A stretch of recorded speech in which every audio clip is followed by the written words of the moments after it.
haven't been able to finish those drives, and Noah Fafita, a big part of those problems with the 10 interceptions. West Virginia won the toss. They will receive. And we're underway here in Tucson. And we talked about the quarterback situation. Now, injuries are a story for both of these clubs. But at quarterback, Nico Marchiol, admittedly, the head coach for West Virginia, Neil Brown, said he didn't do a great job last week, but he got a good week of prep in. This team needs a turnaround in some way, and Marchiol's going to have to be a big part of that story. Yeah, and Neil Brown said it, and of course, if you play the game, you know it. It's something different if somebody gets injured and gets replaced, especially at quarterback, versus that quarterback knowing they're going to start the whole week and having to get all those first-team reps.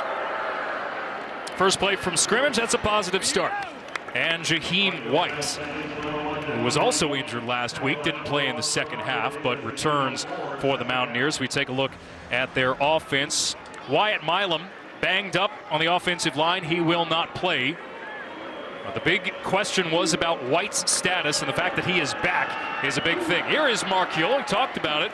Not expecting much from his legs here today, but he's going to get a first down for the Mountaineers. Take a look at the Arizona defense coming in. Last three games, they've allowed 28, 41, and 34 points. They have been ravaged by injuries to a bunch of starters. 3 captains down for this Arizona team. A lot of new faces on defense. Shovel pass, here's White across the 40-yard line. And the tackle is made by Tay Brown, Will linebacker from Chandler, Arizona.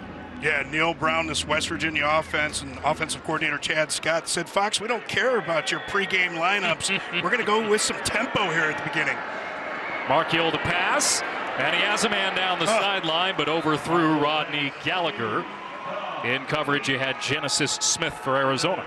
Yeah, and Chad Scott, the offensive coordinator there at West Virginia, he said, Rodney Gallagher, he's a guy, we just have to find a way to get him the football. But he's come out exactly the way he said he was in the meetings. He said, we're going to come out with some advantage throws. We want to get Nico comfortable, use his legs a little bit more than Arizona thinks. But you cannot miss those types of shot opportunities if you're Nico Marchiol, because you're not going to get a lot of those shot opportunities, certainly not with an open receiver like you had with Gallagher there. And we'll see West Virginia vary their tempo to try to get this Arizona defense off balance. Marchiol to pass. On a quick slant, they'll get the first down and more into plus territory. It's Justin Robinson, but there is a flag down at midfield. It may be in some sort of motion penalty or legal formation. Offside. Defense number 11. That penalty is declined.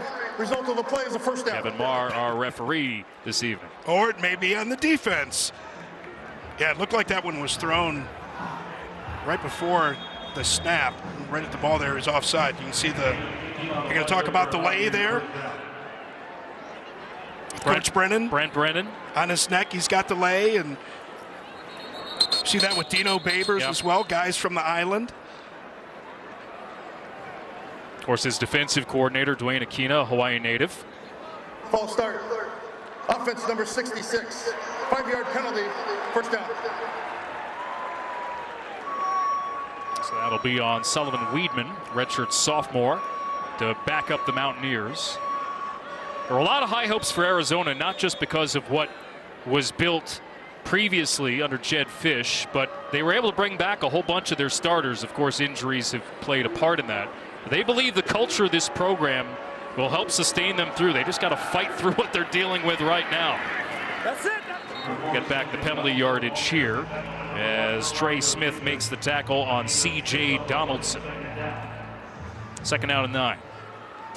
Yeah, and Trey Smith along that defensive line, man, he's got some twitch to him. You see him coming off that edge, but sticking his nose in there, stop the run as well. Play action. Marchiol rolls to his left, and nice check down. Traylon Davis makes himself available. Good decision making from Marchiol. Going to be close to the marker, and a 3rd and short, it appears. Yeah, this was a nice job by Davis. You could see him getting out in front like he was going to be a lead blocker, but you see Marchiol, he just looked so comfortable today. And remember, he got all those first team reps throughout the course of the week, but Chad Scott, the offensive coordinator, this game plan is built around what Marchiol was comfortable with, whereas before it was built around what Garrett Green was more comfortable with. Doesn't mean that there's a huge difference, but he just seems much more calm, much more confident today. It's be 3rd down and 1.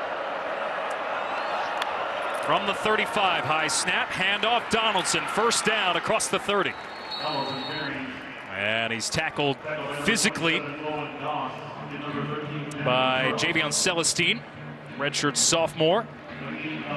Donaldson's an interesting story too. You know, he was a wide receiver in high school. You know, he's 240 pounds, came in as a tight end. They said, your best chance going to be play running back. Said, okay, start giving me that rock. And that's what he's doing now. See him, big guy, getting downhill. Caught a glimpse of Dwayne Aquina, the defensive coordinator, who returns to Arizona. He's been on this staff now for 2 years in his 2nd stint. Motion up front. And they'll whistle this down. Man, what a pleasure it was talking to Aquina. Yeah. Too. Wow. Legend. Underrated legend in coaching. Unbelievable. You know, from the Offside. Defense number 8. Number 8 was in the neutral zone, causing the offense to react. 5-yard penalty. I don't think folks at home have an idea of how many NFL players Dwayne Aquina has produced over his tenure. National championship defensive coordinator at Texas, multi-time Pac-12 champion at Stanford. Well, the most fun part for me, though, was him talking about playing quarterback against Warren Moon, because he was there and Washington got there at the same time. He's like, he saw the other guys throw and said, oh, I got you guys. You saw Warren Moon throw. He's like, ooh, that guy's going to be a problem. I'm not going to be able to just take his job. But he's turned out to be a great defensive coordinator. On 1st down, handoff. This will get him across the 20-yard line, but a flag comes in at the end of the play. Tay Brown on the tackle after a gain of 4 for Jaheim White. Holding. Offense. 10-yard penalty. 1st down. That's going to be on Weedman, his 2nd penalty already. I'm talking more about Aquina here in a minute. This comes in a little bit tight for that handoff.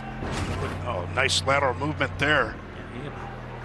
He might have had 66. Jaquay Hubbard on the penalty, not 56. So just a little grab, but Aquina, just love his approach to the game. You talk about him being an absolute legend. And I love the fact he says guys just need to be different once they get between the lines. Play action, and White on the screen. Bowled out of bounds. It'll be 2nd down after a gain of 6. Well, Chad Scott, again, the offensive coordinator, you know, he talked about having these advantage throws. They're doing that, but look at those numbers for Aquina. And when I said, you know, guys have to be different when they get between the lines, he said, you know, when you're away from the field, I want you holding the door open for your girlfriend. Be a nice guy. You get between those lines, you got to become an animal. And that's the way his defenders play. But he talks about that culture of resilience. You know, the Desert Swarm all the way back in the day with Teddy Bruschi. He was around for the formation of that. Incredible guy. Like there may have been movement up front, but no flag thrown here. Taitai Uiagalelei makes the tackle for loss, and it's 3rd down and 9. Well, I think this may be on the road. This may be 4-down territory anyway. But if you're Nico Marchiol, this is where quarterbacks earn their money in the very real sense in the NIL era. You know, you get in the 3rd down, you get into the red zone, end of half, end of game. This is one of those situations. Be calm, rely on training. Oh, he drew him off. He created the false start with that hard count. Well, that Start. You're still 3rd down. now a slight difference sometimes, you know, with Garrett Green being out, you have slight differences in the cadence, but you know, you go with that silent clap like that, guys just have to sit in there. I can't tell, but was that Yates that got moving first in the middle? Maybe. I mean, center can't do it, right? But you got to be smart. What a costly penalty in the red zone. Boy, a bunch of flags to begin the game. 3rd down and long here. Swing it to the outside. And Justin Robinson made an initial move to get by the first man, but he'll be pushed out at the 25-yard line. Genesis Smith on the play for Arizona, and it's 4th down. All right, nice tackle there by Genesis Smith. And, in talking to Dwayne Aquina, he said that because of the injuries they've had on the back end, you can't put in all of the defense that you want. But a guy like Genesis Smith, who's normally going to be playing a safety spot in the back, you get him up to the front because those are where the changes are going to have to be made. And they rely on Genesis Smith to be able to handle the larger volume of defense. Field goal attempt here on the way and good for Michael Hayes, who is one of the top kickers in the Big 12 this year. We'll step aside. West Virginia off and running. Even down here, I think, what is it, Sabino Canyon, and just gorgeous down here. And then, they said one of the advantages of being down here in Arizona is that, they're the only game in town here. It's Tucson is a million. There's a million people in this area, and just obviously gorgeous. So, any advantage you can get in recruiting, but ultimately it comes down to the money so many times these days. I know we'll get into that conversation later, and college football's got to look more like NFL, not like baseball, where you don't have the cap, you don't have revenue sharing, because the haves and the have-nots, this thing just isn't sustainable. So it'll be Arizona ball here. West Virginia overcoming 3 penalties. They converted a couple of 3rd downs to get points. And this will be taken out from the 2 by Jeremiah Patterson. And good starting field position for Arizona, who have lost 3 straight and 4 of 5 entering today. Noah Fafita coming off that terrific freshman campaign, but decision-making has been a theme, a bit of an inconsistent season. It also didn't help. He was sacked 7 times last week, a little banged up coming into this week, but we expect them to get the ball to Teteroa McMillan quite a bit. Yeah, Teteroa McMillan. It was so great hearing Dino Babers talking about him. He said, it's Larry Fitzgerald rules, man. He said, if he's single covered, you throw it to him. And he's double covered, wait until he gets open, then you throw it to him. He said, if he's triple covered, take one last look before you throw the ball, see if he uncovered. So Fafita, last year's Pac-12 Offensive Player of the Year, will hand it off to Quali Conley. Offensive line that does have a little bit of injury trouble, not too bad all things considered, but they've jumbled up the order there from left to right. Conley at running back here, and McMillan, of course, a huge feature of this offense that has struggled to score, just 23 points per game this season, second to last in the Big 12. Empty backfield on 2nd down. And Fafita to pass, drops back, fires, caught at midfield. It is McMillan. Stop cut, moves back to his left, spin move across the 40. That is the talent and the prowess of Teteroa McMillan. And they're into West Virginia territory. Yeah, it's such a big target, 6'5", 212 pounds. You watch him on the in cut right here, and West Virginia just not playing tight enough as they said that they needed to with their zone coverage. Pickup of 28 for McMillan, and here a gain of 3 for Conley on 1st down. Yeah, and Jordan Leslie, the defensive coordinator for West Virginia, said, we're not necessarily going to play a lot of man-to-man, but when you're playing in those zone coverage, you're not playing like a true NFL type match coverage, but when you're playing the zone, you got to get your eyes on the quarterback, and you need to sense or feel those wide receivers and squeeze those routes a little tighter. Another handoff for Conley, who slips the initial tackle of Trey Lathan, still on his feet across the 20, and the ball came out. Yeah, it came out as soon as he got hit. Garnett Hollis comes away with it. And what looked like a promising drive for Arizona, they are bit by the turnover bug where they have struggled all year. 16th turnover for the Wildcats this season. And West Virginia comes up with an early takeover. Yeah, 16 turnovers. That's a lot. West Virginia hasn't been great at takeaways this year. They have a really rough turnover margin. Shovel pass here on 1st down. Jaheim White rounding the corner. And we'll see how close this is to the marker. But this West Virginia team, it was kind of a weird first drive anyway. They nearly got to their season average in penalty yards on their first drive, and yet they got 3 out of it. 2nd down and 1 here. Almost 7 minutes eaten up off the clock on their opening drive to get that field goal.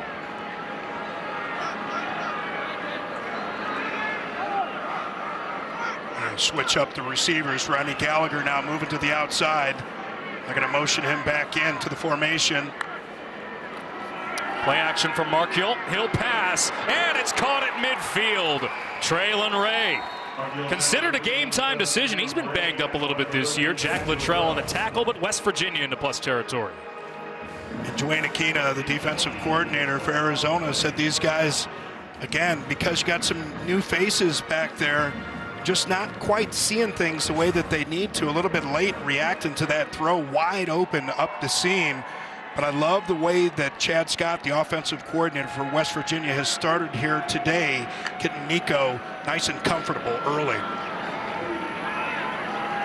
Markiel will keep this. Gain of 1 here. Chase Kennedy, Utah transfer, makes the tackle. But this is West Virginia team. This is a glimpse of what they're capable of when they can move the ball. And I think that's where a lot of the fan frustration has come in, is just how flat they look the last 2 weeks. On second down, Markiel to pass, launching, sideline. It's incomplete. Intended for Ray. And he had Manny Carnley in coverage. Now, I'm not sure if Carnley got a hold of his right hand, but it looked like Ray was only able to get his left hand out, extended to try and catch this football. We'll see if he grabs that right arm. I don't know why he only put one hand out there. Come on, man, you don't need the circus sketch there. You get 2 hands on that one, you might catch it. Markiel could not have gone out and placed that ball any better. Now, I don't know. It doesn't look, I know that he kind of fell and the shoulder might have been hurt, but that looked like the left shoulder. No reason for him not to get that right hand out there. 5-man rush. And a quick hitter with Gallagher across the middle, and a first down all the way down to the Arizona 31, 15 yards, and another first down. Just way too much space. And I know that you've got some new faces back there on that defense. And Maldonado hurt, Stukes hurt, of course Manu hurt at the linebacker spot, but you just can't play that soft. And I know maybe they just haven't seen it, right? You hadn't seen it from Garrett Green, kind of hitting the open guy, but certainly Markiel today, especially on those underneath throws, you play that soft, he's going to make you pay. One of your top defensive tackles, your top linebacker, your top safety, all out with injury. False start. Offense number 65. 5-yard penalty. First down. Already, that is the 4th penalty on West Virginia. 3rd false start. Boy, I didn't see that one. They called that on Hubbard? Well, the ref, his mic's been cutting in and out, so I'll try to read lips as best I can. Didn't get that one, though. So on first down, Markiel, play action, drifting back. It's his check down, and the tight end, Cole Taylor, who's knocked out of bounds near the 20-yard line. That's enough for a first down, though, or at least close to the marker. We'll see. Yeah, they are going to move the chains. Yeah, and Cole Taylor, 6'5", 255 pounds. Another injury there. Yeah, Manny Carnley hobbling off. Boy, that's tough. And he's emerged as one of the better young pass defenders in the Big 12. So they'll have to tend to him on the Arizona sideline. The last thing they need is another one on the injury list. Right, no more than 6 Wildcats, Robert, have started every game for them. And that's both sides of the ball combined. Yeah, that's brutal. It's one thing, you can talk about next man mentality all you want, but if you don't have a next man up roster, as Arizona certainly with all of the change up that happened with Fish leaving because of the timing of what happened with Nick Saban, made it difficult to get new players in. Timeout West Virginia. We'll be right back. They have not been ranked since 2019. There are only 2 other programs that are power schools that have not been ranked over that span. And here's the thing, 3-17 against ranked opponents. And those last 2 games, it was almost like it was a silver platter for them. Couple games at home, you could get right into the Big 12 title race, and they just fell flat. And that's where the frustration lies for these West Virginia fans. Yeah, well, I think they would argue with the characterization of a silver platter being Iowa State and Kansas State, 2 of the best teams in the Big 12. Not making excuses for them. I'm just saying it has been a pretty tough schedule and a lot of injuries. Yep. No doubt. Hand off here, and White will burrow ahead for a couple yards on first down. You're right. I mean, they've got a bye coming up there, but you know they had the toughest schedule in the league according to most metrics. Still, the results are the result. You're absolutely right, and you're a fan of West Virginia, especially with the comments that he made a couple of weeks ago that rubbed a lot of those fans the wrong way. And, but this is the conversation that happens at so many schools around the country. Whether it's West Virginia or it's, USC, our guy's not winning. Our guy's not winning. We got to find somebody else. Who is that somebody else? At some point, you got to be patient.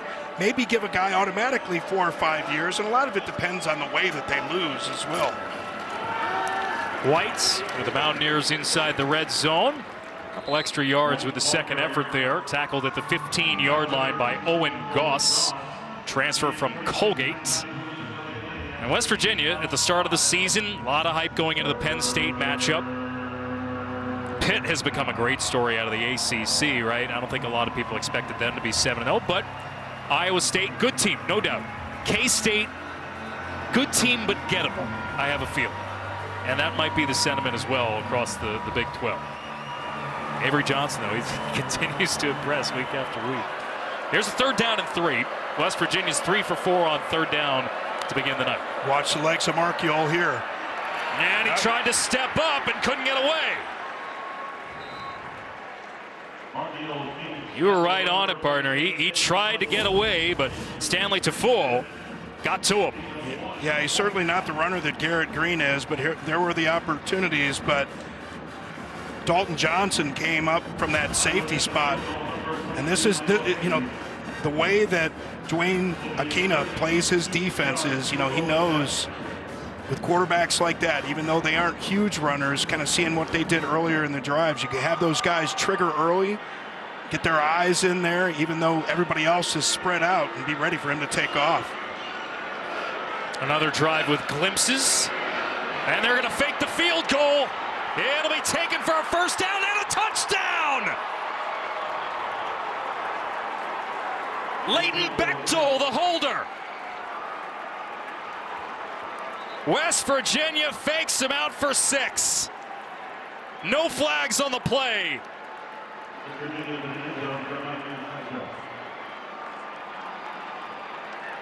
How great is that for Leighton Bechtel and his family, right? This is a guy that's already graduated, got his energy land management degree, high school All-American in lacrosse, and he knew he probably knew that the fake was going to be up today. He didn't think fake was going to be the touchdown, though. So wherever his family is, I'm sure they're jumping up and down, and he's about as excited as could be. I wish we had heart monitors on the guys during games. His is about 180 plus. Hey, we saw a bit of a trick play from Arizona to begin the game last week. They tried the onside kick. How about West Virginia? A fake and a touchdown. And a nice job handling the snap right there. It's a lovely day. It has been said that Start for West Virginia. Fake the field goal to get the touchdown. They're up 10-zip here. Yeah, and maybe a couple of missed holds on the outside here. You see Cole Taylor coming out, and he's putting a block on Dalton Johnson. The play right before that, Johnson got to the quarterback, couldn't wrap him up, right? Yeah, but how about Bechtel right there? He handles a bit of a low snap on the extra point for the touchdown that he scored. He's all excited, telling the stories on the sideline. Now Arizona, they've only run 4 plays in this first quarter. 31 seconds left in the half. 7 first downs for West Virginia. And Arizona's been punched in the mouth here at home. The Wildcats with their longest losing streak coming in since 2022. A little bit like West Virginia, Arizona coming off a flat game against a big opponent, hosting Colorado, homecoming games, sellout crowd. This is family weekend here in Tucson this weekend, so parents in town. All the hotels and restaurants around Tucson pretty busy. Wildcats begin at the 25. Quick hitter, McMillan spins away from the first tackle. He's just so elusive. And he'll move ahead for 3 or 4. Yeah, and Teteroa, T-Mac, 6'5", he's got pretty good lateral movement. And, in talking to Dino Babers, he said he's not an elite speed guy, but he goes from 0 to vertical faster than anybody. Knows how to convert into those jump balls. So that'll take us to the end of the quarter. Teteroa McMillan, Arizona's first ever AP preseason All-American, but they need more from him. West Virginia out to a 10-0 lead in their first ever trip to Tucson against Missouri, the 1998 Insight Bowl. But this is the furthest west that West Virginia has been in quite some time. Nice run to get some extra yards here on first down for Quali Conley. But West Virginia, they haven't played a game outside the Central or the Eastern time zone since 2008. And an injured Mountaineer here.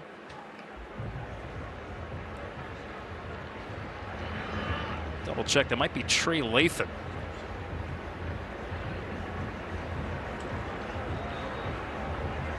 I think it's Fagan. Montez Fagan, you're right.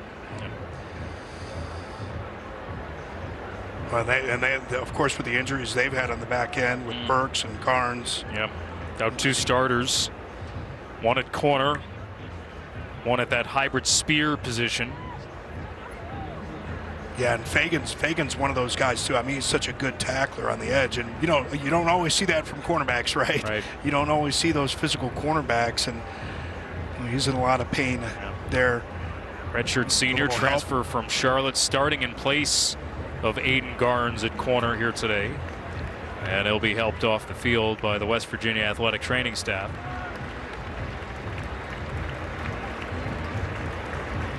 Of course, Neil Brown, talking about the game a week ago against Kansas State, said he had never seen anything like that. You had the 4 starters out from that first half, just so banged up. And we talk about just how different it is now in the era of NIL and the portal, and how these teams, they need a GM, they need pro personnel, they need scouting, recruiting, just all kinds of things.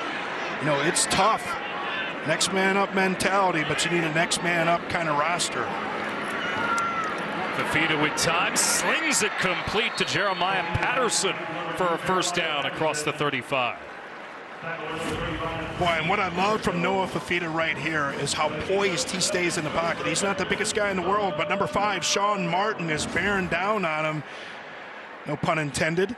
And he just stays in there, takes the hit, absorbs the hit, and delivers a strike.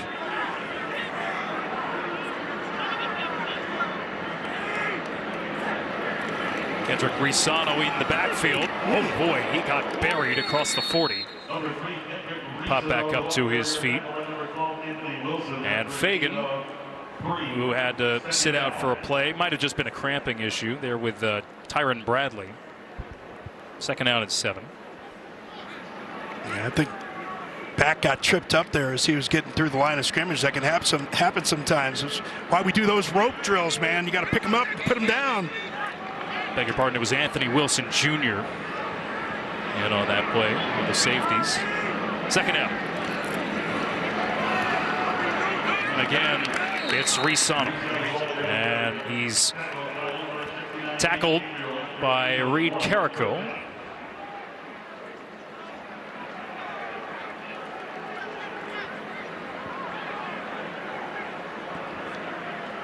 Well, you talked about the domination really of the clock here and of the plays for West Virginia. Arizona here with an opportunity, 3rd and 7.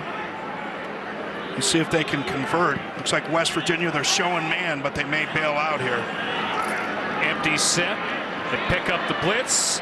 Fafita connects with McMillan across midfield. And to the West Virginia 40, a gain of 19, and a 3rd down conversion much needed for Arizona. Boy, what a throw by Noah Fafita here. And you watch the strong release from McMillan, and you see Trotter right there. He's got his eyes on Fafita, and he knows what's coming. But as a quarterback, it's important to know not just the capabilities of your wide receivers, but the limitations of defenders, and he knew he could throw that off of the ear of Trotter. What a great throw. And off Conley. And he'll pick up 2 on first down. I mean, Fafita and McMillan, it's a story that's been told over and over. They've been friends since the 8th grade, played together at Servite High School in Southern California. And those two were instrumental in keeping some of the key components on defense around for Arizona, and really have been instrumental in selling this program to recruits. They are big time bought in, even with the coaching change and Brent Brennan here.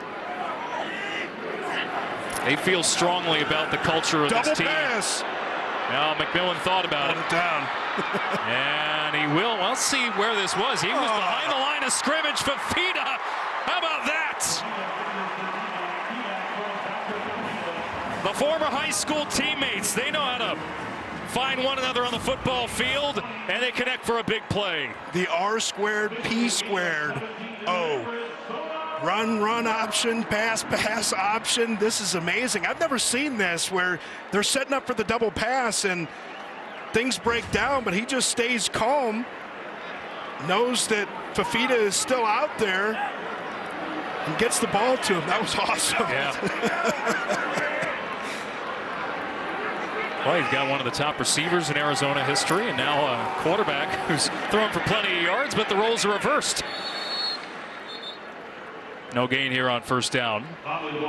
You know, but to your point about this program and what happened with Brett Brennan, we talked about the timing of what happened. Nick Saban, then Kalen DeBoer leaves Washington, then Jed Fish leaves here, and then he comes in, and he wanted some continuity, right? Not just from a player standpoint, but from a coaching standpoint.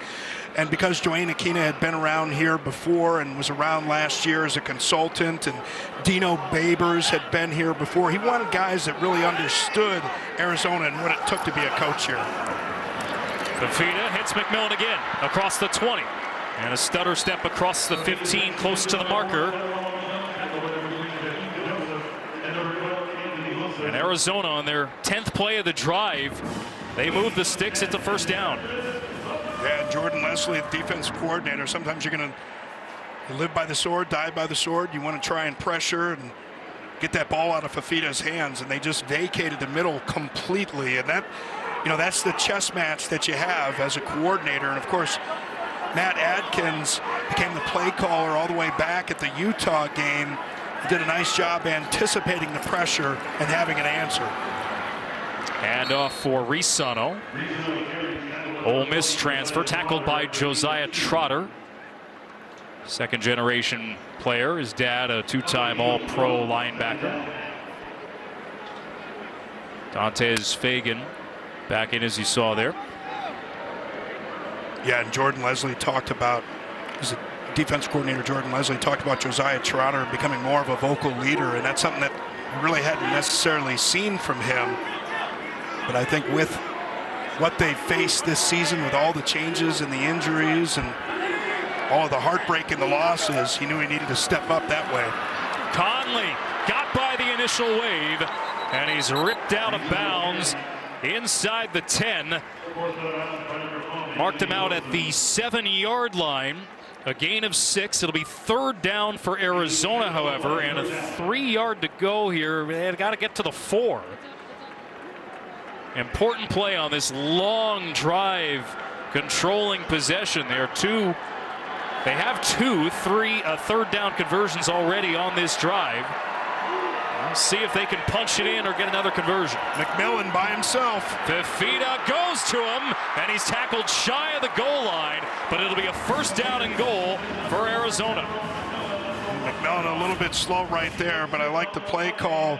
You get a little bit of motion to isolate McMillan, and then you bring him on the quick slant, give him all kinds of space. And I love the throw from Noah Fafita with the pressure, changing the arm angle. And like that, I referenced in the open, it kind of looks like Kyler Murray when he takes off sometimes. I love the way defenders talk about it. It looks like, looks like a little kid that's running away from their parents. Especially with that, he's dangerous. Especially with that hoodie flapping in the wind. Handoff for Conley, and a touchdown for Arizona.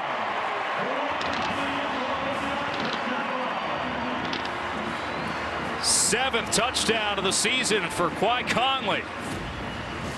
And Arizona's on the board. Well, you have to respect the ability of Noah Fifita to run, so they go with a little zone read right there. Nice job blocking on the interior, and that's exactly what this Arizona team needed. An answer down 10-0, had not possessed the ball at all, but they finish it, most importantly, with 6 rather than 3. Fifita was a perfect 5 for 5 on the drive. Extra point is good. Conley with the score. And Arizona with an impressive drive. Wildcats are on the board, 10-7 in Tucson. He's going in on campus, I'm sure, next week. Everybody's going to have a fun. Dressing up? No. I got to work, man. I dressed up today. They said dress cool because it's going to be hot, so I wore my fanny pack. I did see that yesterday, yeah, in the meeting, so I wasn't going to call you out on it. Anyway, here's Markiel and the West Virginia offense back to work.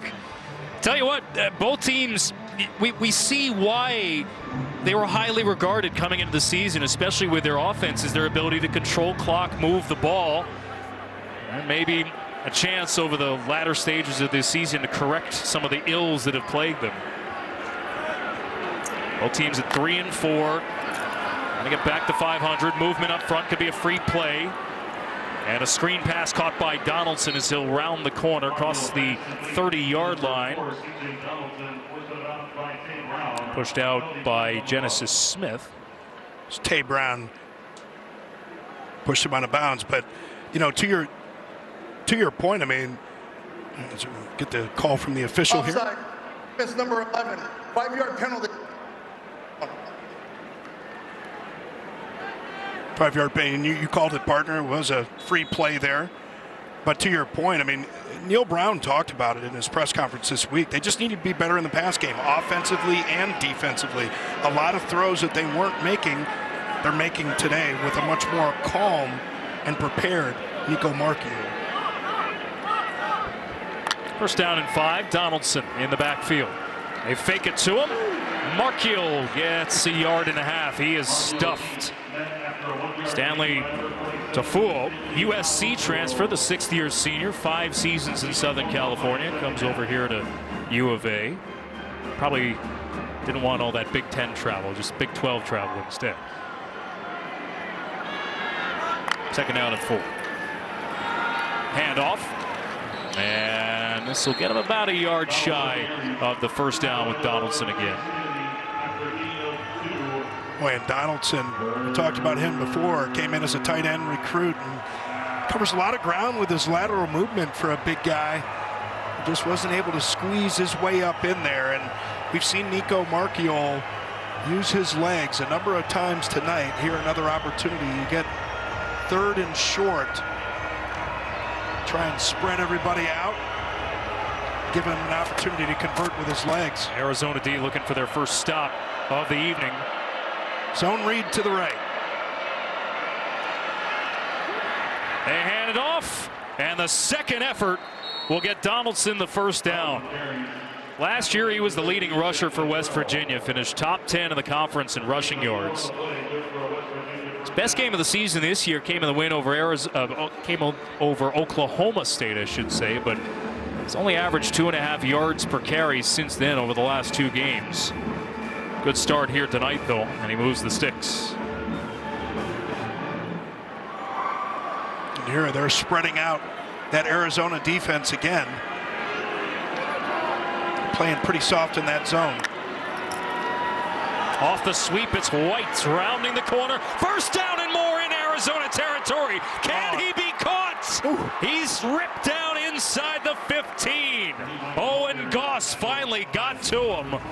What a run to set up West Virginia. Well, I love the play call. You go into empty and you get Jaheim White in the motion. This is kind of like all the way back to those Pat White and Steve Slayton days for the West Virginia fans. And Clemson fans not happy about those memories from the Orange Bowl that year. Jaheim White shows him the tail lights, but Owen Goss able to keep him from scoring. 55 yards and a first down and goal for West Virginia. Longest play of the season is a run play for West Virginia.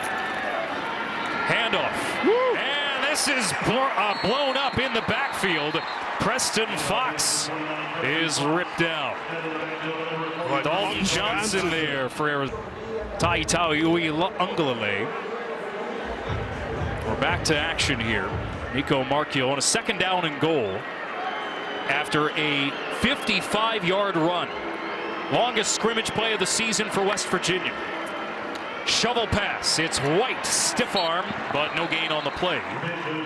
Might have been a loss. Let's see where they mark this. Forced out by Dalton Johnson, 3rd down. Yeah, Dalton Johnson had made that play previously. Coming up out of that safety spot. We haven't heard Hudson Clement. Haven't heard his name called yet tonight. And he's a guy Chad Scott said he could win on that man-to-man coverage. It looks like he's going to be isolated on the right side of the formation here.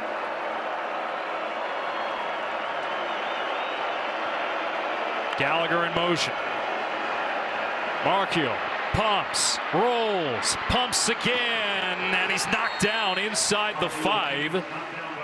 Tacario Davis, who's been dealing with a groin injury the last couple weeks, knocked him down. It's 4th down and goal. What do you do here if you're the Mountaineers with 3.5 to go?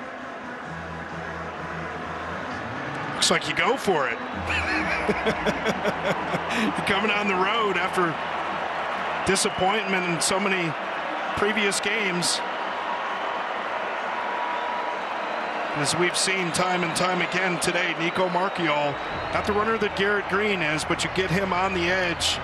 And the thing that's a little more difficult with the ball being on the left hash and a left-handed quarterback is you got all that space to the right, but you don't necessarily want to roll him to the right. At least it's harder. So they'll talk things over on the West Virginia sideline.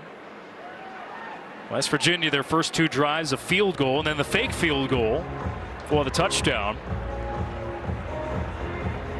This will be a 4th down and goal, 3 yards to get it with just over 3 minutes left in the half. Keep in mind, Arizona will have the ball to begin the 2nd half.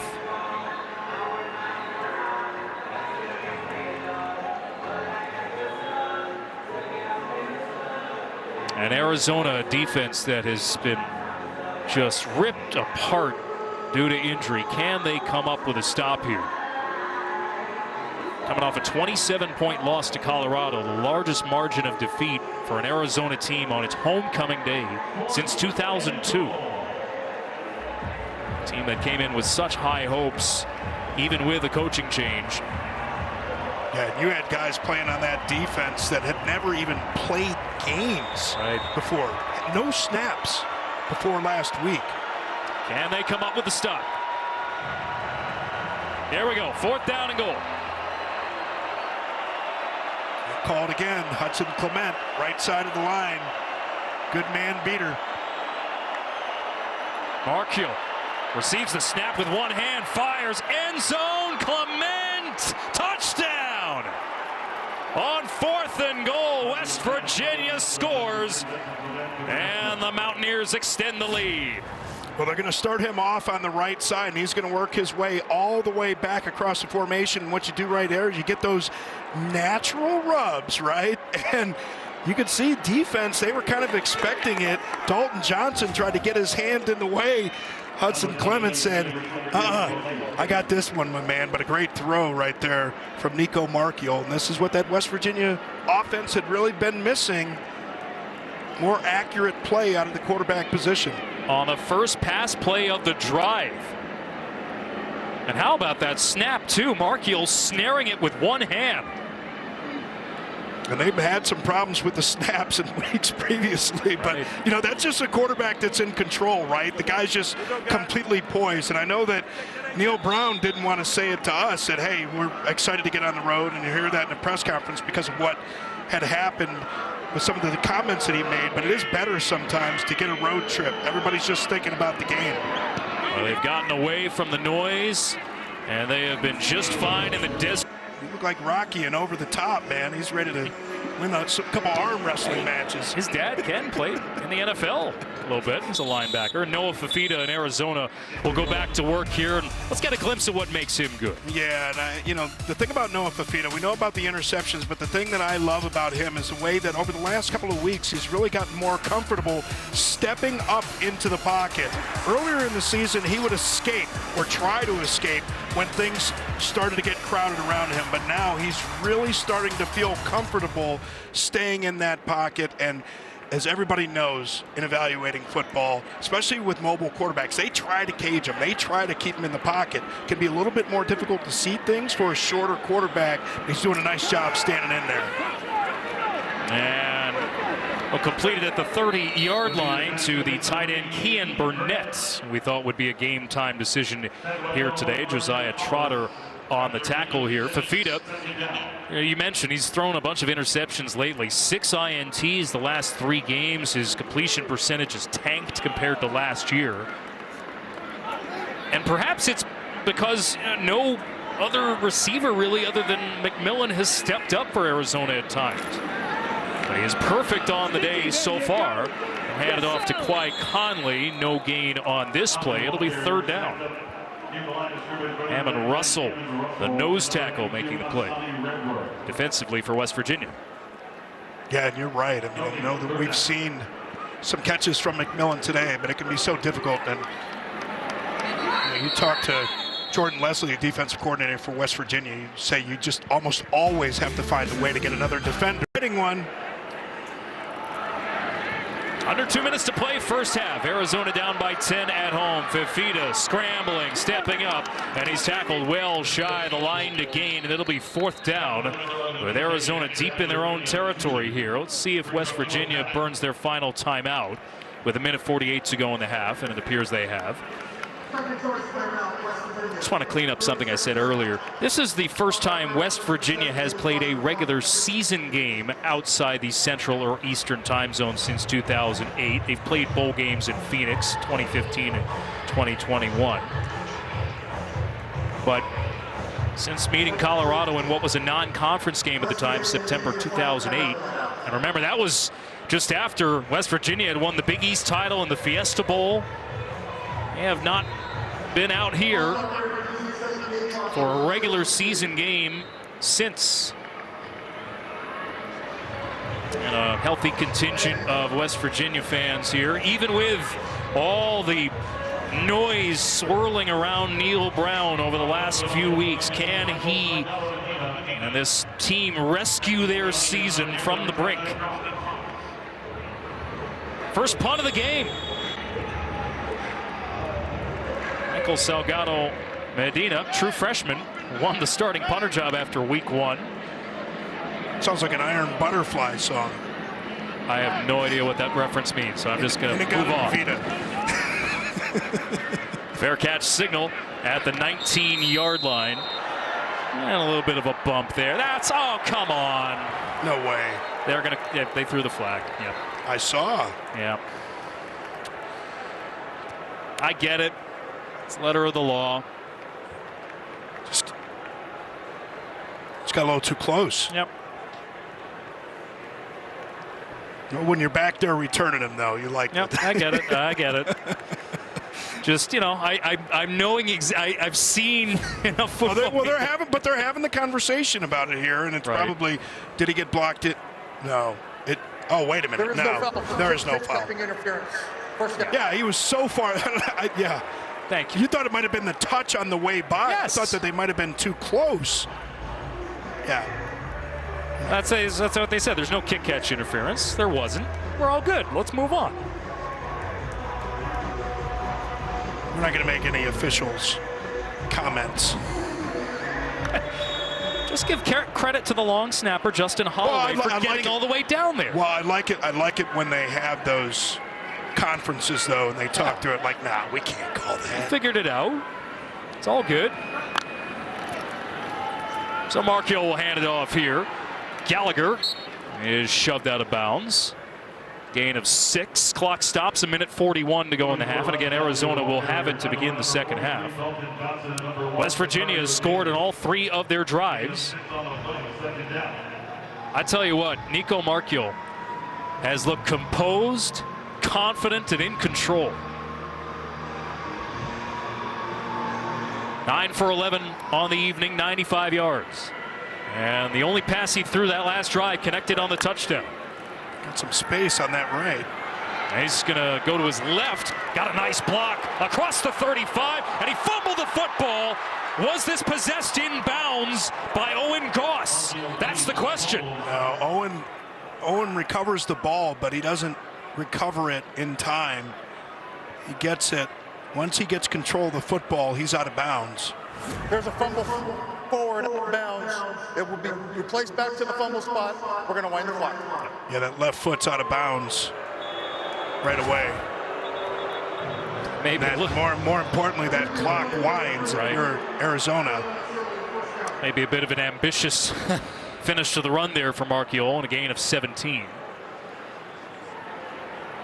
Someone took one in the nose. Yeah, nice job punching that thing out. Yeah, he never possessed it anyway. Yeah. Nice job jumping on it, though. Who was that? Who's that got that pop? You know, last year, Nico Marchiol, when he came in, kind of similar circumstances, because Garrett Green was injured a bit last season.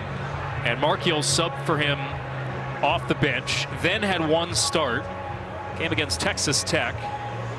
Went 12 for 21 on the day. Threw for a touchdown, but also threw 2 picks. Let's head to Mike Pereira in Los Angeles. Good to see Mike. I love the 3-piece suit you've got here today. What do you think of this play? Well, I think that it's a fumble out of bounds that they've called. Look he does have his right toe down when he first gets possession. But this is just like completing a pass. You're going to the ground, so you've got to survive the ground. And what happens when he gets to the ground here, the ball pops out. So they should leave this as ruled, as a forward fumble out of bounds, take the ball back to the spot of the fumble.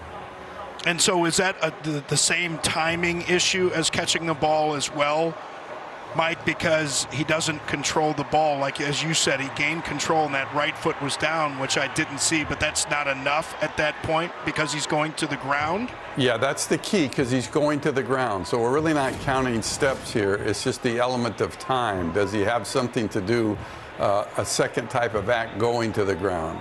And you can see here, as he heads to the ground, this ball's going to pop out.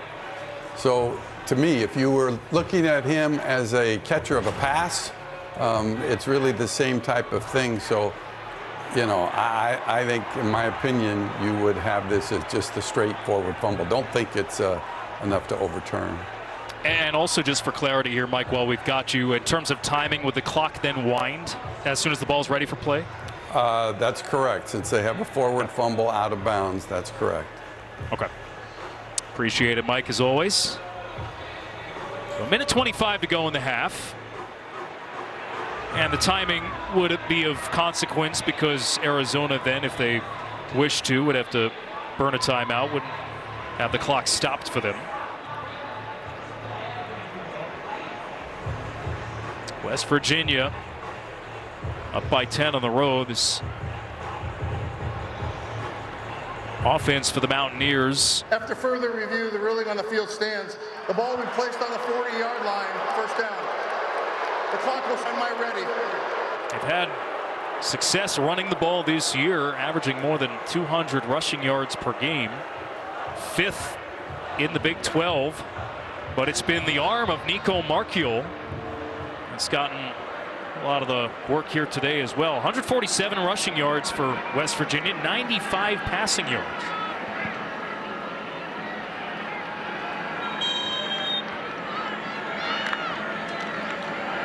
And the clock winding, a first down for West Virginia. Donaldson tackled in the field of play after a gain of 1, maybe 2. Arizona calls timeout. Put a few extra whistles, the Mardi Gras whistles again. I put time back on the clock here. Now for West Virginia, the danger for them, and the reason why we say this is a game of pretty large consequence, they're in danger of their 4th losing season in a 5-year span. And we've already documented their struggles against ranked opposition, but it's not just enough for this team. That the thought was that they were going to take another step here this year and be contenders for a Big 12 title. You cannot let this slip away and lose out on the postseason altogether. A loss here would certainly put them in danger of that. Now their schedule to finish, as tough as it may have been to start, is a little bit more favorable, but they absolutely need this here today, and certainly Neil Brown needs it as well. So this will be a 2nd down and 8 from the 42-yard line.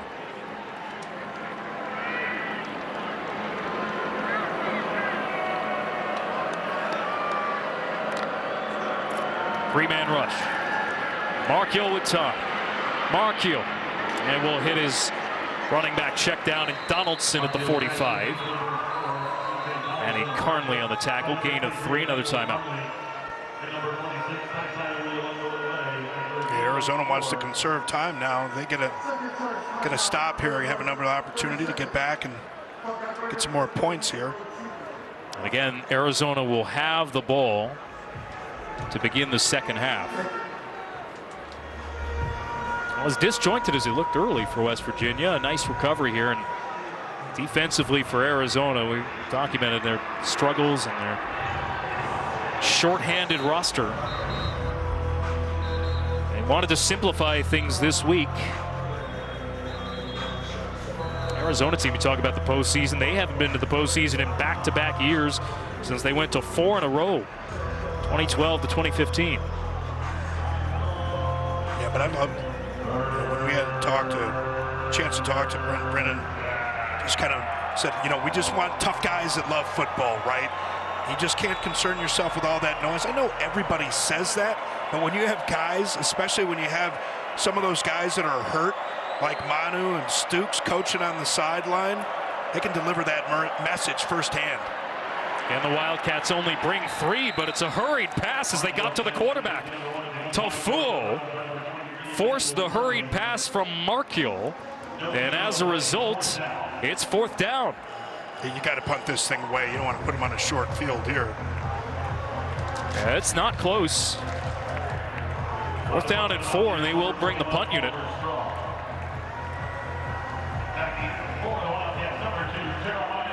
Yeah, and the bad thing there, you're West Virginia, you go out of bounds there as well. Arizona doesn't need to burn that final timeout. Right. Stopping the clock with 58 seconds. That's a mistake. Go for a fake. Now they'll punt it away. Oliver Straw, deep punt from inside the 7. Oh. And a hard hit onto Jeremiah Patterson. Only a 4-yard return after a 47-yard punt. So Arizona with 1 timeout and 49 seconds to work with. Given how much they've been bitten by the turnover bug, do you try to press here? Well, I mean, you don't press, but you try and get some big chunk plays. You see a lot of times what happens early, in the possession. Do we have a completion? Do we get a nice gain early? And then as you go on, you get a little bit more aggressive. But this is one where you tell Noah Fafita, don't take any unnecessary chances throwing into coverage, but you certainly don't just sit back there and wait for halftime. They'll go empty, and Fafita will pass. And he's looking to take a shot, instead hits his check down. And Conley will scurry out of bounds after a gain of 6. Give him 7. Well, you talk about clear out routes. Yeah. Devin Hyatt was about 50 yards downfield on that one. Fafita's still perfect on the evening. So they might have been hoping that nobody was going to follow him. Just get a free chance because you don't want to get too risky on throws like that. You wonder, you're almost wasting a route. Let's see what they do here. Fafita scanning, throwing, nearly picked. Should have been picked. Jaheim Joseph in and out of his hands. It's 3rd down. He's going to try and fit this ball into McMillan, and Patterson's going to have a chance at it as well. But you're absolutely right. That's why the guys play defense, right? It's Jaheim Joseph. You know, he just gets so excited, like, got to catch it with your hands, man. I got it, I got it, I got it. First incompletion of the night for Fifita, who had more receptions, one, than incompletions up until that point. On third down, swarm, Fifita gets away as he steps up, gets across the 20, and scampers out across the 25 to stop the clock with 28 seconds. Arizona still with one timeout. He moves the sticks. It's a 7-yard gain. Yeah, not bad. You still have an opportunity to get a couple throws, get this thing up there. You know, you got a field goal kicker in Loop that's 3 of 5 from 50 plus. His career long and season long is 54. Still a long ways to get to field goal range, though. Under half a minute to go in this first half. Fifita rolls to his left and throws it away. 19 seconds left in the half. Yeah, just unusual route combinations for me, right? Like, I'm not an offensive coordinator, but I'll tell you, you want to have more underneath options for some catch and run opportunities, you would think, instead of just having 3 or 4 really deep routes in a situation like that. I know that you don't have a lot of time, but you know, defenses are set up to stop those deeper throws, and they're going to allow some of those underneath throws. Keep in mind, Arizona has changed their play caller. Matt Atkins now. Fifita swings this over the hands of the tight end, Kean Burnett. Clock stops with 14 seconds on the incomplete pass. Third down. Now you don't take any of those wild chances. You know, the odds of converting one of those long throws versus throwing a pick, which he's almost already done on this drive, aren't very good. So don't expect them to be too aggressive here. And right on cue, they'll hand it off to Conley.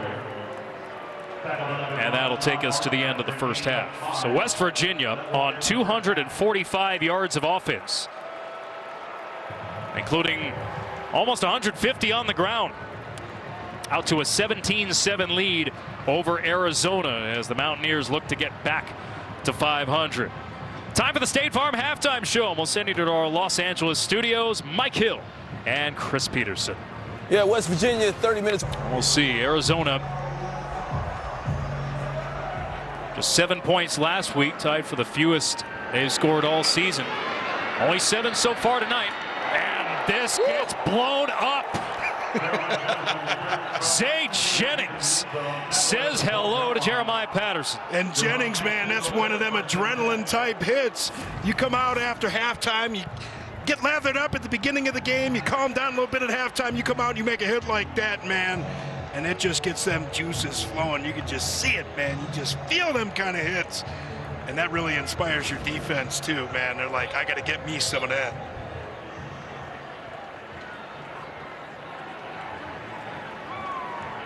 So the Wildcats will start from their own 12 here.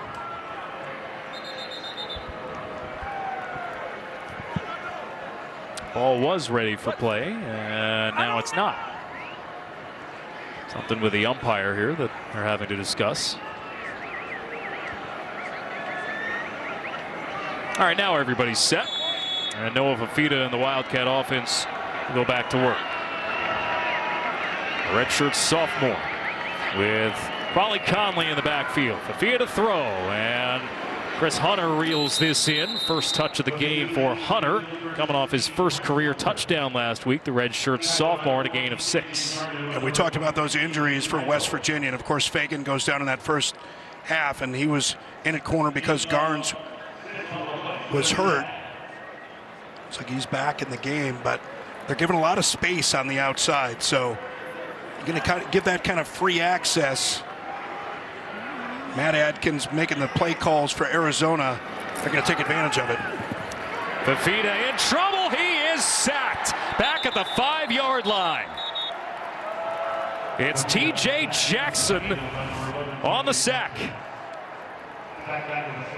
Savainai, the right tackle, gets beat on that one, and Fafita, he's just got to feel that. You got to feel that pressure. You can't have your eyes on the rush, of course, but you just have to know.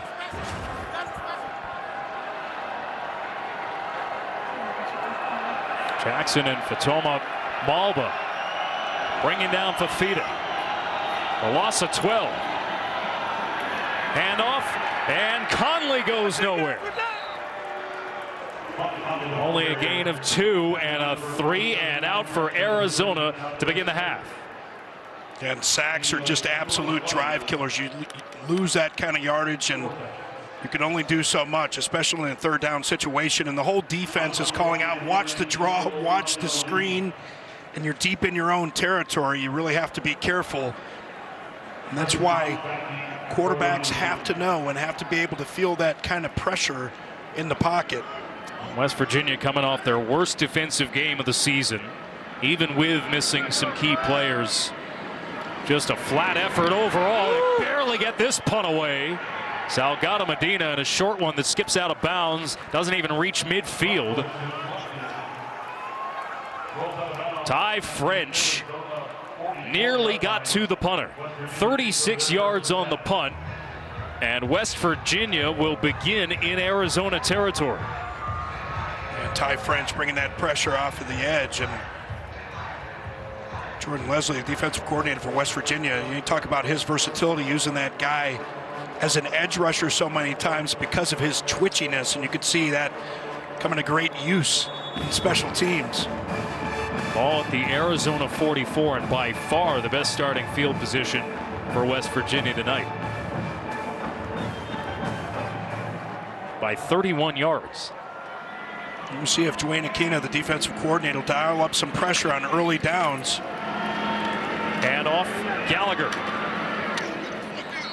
And that's a good start. Gain of 6 and a nice run on first down.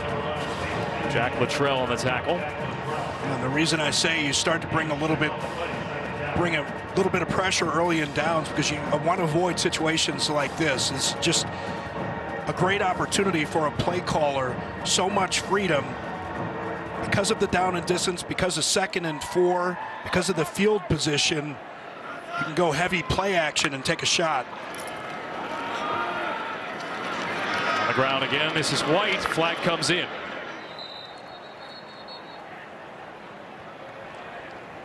Thrown in the area of holding. 10-yard penalty. Repeat, second down. Well, we had the half to try to sort out the microphone issue, but couldn't get that done, so unfortunately. I think this is going to be on the left guard, Tomas Rimac, and he just gets the arms right outside of the frame and turns, and then a little bit of an acting job from Kavan Darton. Those defenders. It's called sales, Robert. He sold it well, right? Acting. So that'll back up West Virginia to the 48. On second down, Marchiol to pass, and it's caught underneath by the tight end Cole Taylor. Pickup of 6. And that'll set up third down. Well, third and manageable now. It'll be a 3rd and 8 situation, and I wouldn't be surprised if they don't necessarily get to the marker here that this might be 4-down territory. You feel good. You can get a few yards on their side of the field, still go for it on 4th down. You don't feel that bad, even if you don't get it. 2-back set with Donaldson and White, but Marchiol will pass. Flag on the play here, could be a free one, and it's Donaldson to scamper out the running back screen, and we'll see here what the penalty is. Yeah, early in the snap like that, it's going to be offsides. If that's false start, they would have stopped the play. It'll be the 4th one. Offside. Defense number 32. 5-yard repeat, 3rd down. 4th offside for Arizona tonight. Yeah, and we've seen time and time again that clap and cadence. Nico Marchiol has thrown this Wildcat defense off. Now much more manageable 3rd and 3. 3rd accepted penalty on the Wildcats. Well, Rodney Gallagher's in the game in the slot to the right of Marchiol. He's an alert type player. If you're the Arizona defense, they're bringing him in for a reason.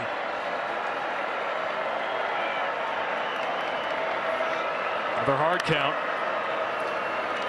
Marchiol, option pitch is off the hands of the running back. It's on the deck. And it's out of bounds. I think Cole Taylor, as he's going to the ground, just kind of clips this thing with his ankle. Fortunately for West Virginia to just kind of knock this thing out of bounds. That was a live ball for sure, and you're right, Taylor. Didn't draw it up that way, but winds up being a positive play. Oyunglele with the penetration. And it's 4th down, and by hook or by crook. Decided not to go for it. That's a little bit too long. When that ball doesn't get kicked back, like, you don't have a fumble there, and you're in a 3rd and 3 situation. Just those few extra yards. We talk about just how different these staffs are now between having GMs and personnel guys. Well, they have data guys too, and sometimes there's a green zone for an offensive coordinator. Okay, we're green at 4 or we're green at 5, but we're not green at 7 or 8. Just reviewing the spot here to see where this ball should be. Where does it go out? Or if this is a forward pass, perhaps. Well, he kicks it backwards, and I know that you can't kick it forwards. Maybe we could bring Mike Pereira in the 3-piece suit to talk about that one. Yeah, what they're with that thing going backwards. Sorry, Mike. Go ahead. No, what they're reviewing here is whether or not the pitch, whether it was forward or backwards. The kick was unintentional, so that is not factor in here. So it's just a matter of judging where the ball left the quarterback's hand and then where it was first touched. It looks to me like it's slightly forward, but then again, the rule is if it's parallel, if you judge this too close and it's parallel is considered backwards. And so that's what they're reviewing in this play. Gotcha. So it would be at the original spot, so it would be 4th and 3. But what I was saying, Mike, is that correct? Kicking it, if you kick it even unintentionally backwards, the ball is spotted for the offense where it goes out of bounds. Is that correct? That would be correct. Since if they deem that it's a backward pass, then yes, then it's where the ball goes out of bounds. Gotcha. Thanks, Mike. Appreciate it as always. Fellas. Enjoy LA. So, if it's a pass and it's incomplete, it's 4th down and 3. Yeah, and then you may go for it. Right. Would you go? Yes. Okay. We just had that conversation. Right. The green zone. I don't need my data guy. I don't need the data guy to tell me. Why don't you go down there a couple booths down? You could tell. After further review, it was determined that the pass was incomplete. It'll be 4th down from the 37-yard line. And again, this is one of those moments of the game, right? West Virginia, they got the touchdown on a 4th down to Clement, make it 17-7. They can absolutely take a stranglehold here. They continue this drive and get points out of it. Already a 10-point margin. Stranglehold? Come on, man. 10 minutes in the 3rd quarter, there's no such thing as a stranglehold. The way they're playing? Yeah, but you see that offense. They're green at 3, obviously. Yep. You can make this a 24-7 margin after just getting a 3 and out defensively. 4th down at 3. Got that bunch set to the left where you may try and get some sort of pick, or you have Hudson Clement to the right side. Don't forget about Marchiol's legs. Everything is available. Blitz comes. Marchiol, quick hitter on the slant. He completes it for the 1st down. Justin Robinson's first touch of the game gets him 10 and gets him a 1st down. Yeah, nice play design there. Offensive coordinator Chad Scott. And get Robinson lined up just a little bit outside of that stack. Give him some room. Tempo from West Virginia. Donaldson unable to get free from Owen Goss. And he's pushed back for a loss of 1. It's that swarm mentality on the defense right there. Owen Gost, joined by his buddy Dalton Johnson on the tackle. This is what Dwayne Aquina wants from his defensive players. We talked about those original Desert Swarm defenses and pulling up that video, and he loves to pull up the videos, especially where you have effort-type plays and those secondary players being physical. Play action. Markiel dancing, tons of time. Rolls to his right with blockers in front of him. And Markiel gets nice positive yardage out of that play to set up third down. Give Dwayne Aquina, defensive coordinator for Arizona, a little bit more love. You know, so much of being a play caller, offense or defense, is anticipating what type of combination you're going to get from the offense or what kind of coverage you're going to get from the defense. And Markiel there, I think with some of the over routes that they had, they expected to clear out coverage on the backside. Dwayne Aquina had a zone look dialed up, and there were people there waiting for those routes. Markiel facing a three-man front. Steps up in the pocket, tucks and runs, tripped up across the 20. Will that be enough? Marked down at the 19-yard line, and that was the line to make. It'll be fourth down. 4th and inches. Dalton Johnson on the tackle. Huge moment of the game here for Arizona. How many times have we called Dalton Johnson's name tonight? Comes up out of the roof from that safety spot. Makes a nice play. West Virginia already 3 for 3 on 4th down tonight.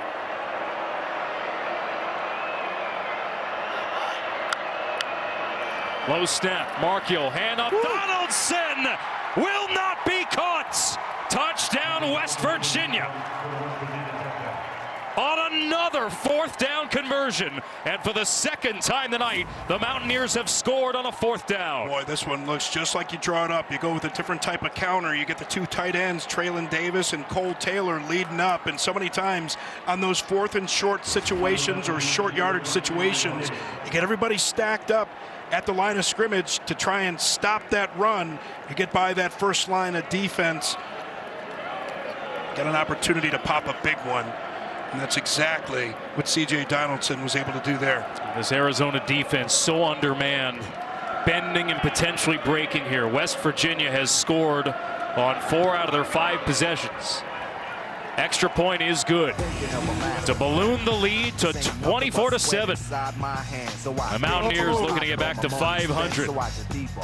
Eric B. and Rakim. Donaldson got paid in full. Them really getting some plays that he felt comfortable with, and you know, certainly not the runner that Garrett Green is. Certainly been great in the pass game.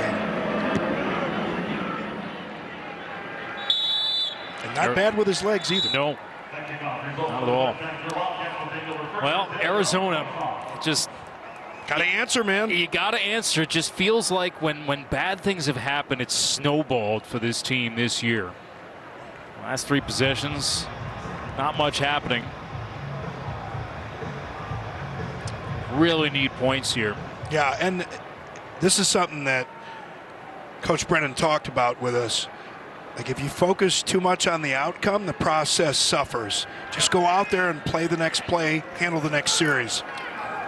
There's a 3-possession lead for West Virginia. Fafita locating McMillan. Not hard to find him at 6'5", 212. And his verticality, didn't have to leap that far to make that catch, but reels it in nonetheless for a first down. Yeah, covered up underneath. Noah Fafita does the right thing and hangs onto the ball a little bit, gets it to his big man McMillan. And we talked about his height before, and he's certainly not a burner, but I tell you, he does an excellent job of dropping his hips so he can get in and out of breaks quickly. Easy to forget he had a broken foot this spring. Off the sweep, a stutter step and a physical tackle, knocking down Hunter. It's Anthony Wilson. Yeah, they talk about him being a leader on that defense. Fifth-year senior out of Columbia, South Carolina. And they love that, man. They get that free run to come up and make those hits, and nobody blocks them. That's that +1 defender that isn't accounted for in the run scheme. It's a big hit. My bad.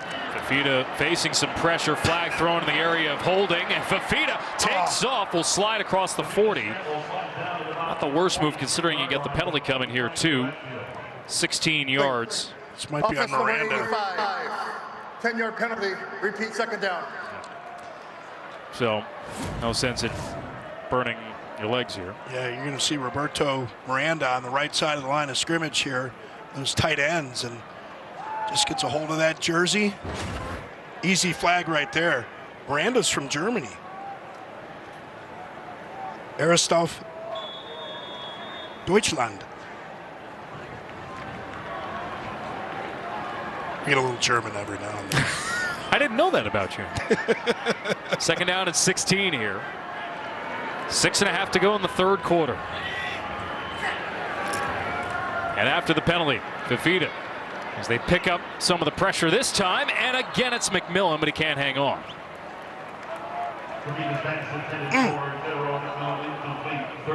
Just a little bit high on that throw.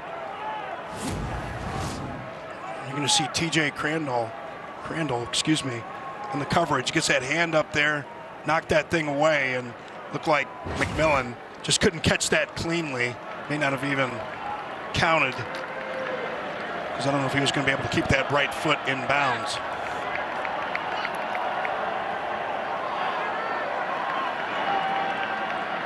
Arizona 4 for 7 tonight on third down. Fafita has to get rid of it and does. Crossing pattern to the tight end Burnett. And he'll be ripped down shy of the 40-yard line. Good swarm there from West Virginia. Fagan and Wilson both there, and it's fourth down.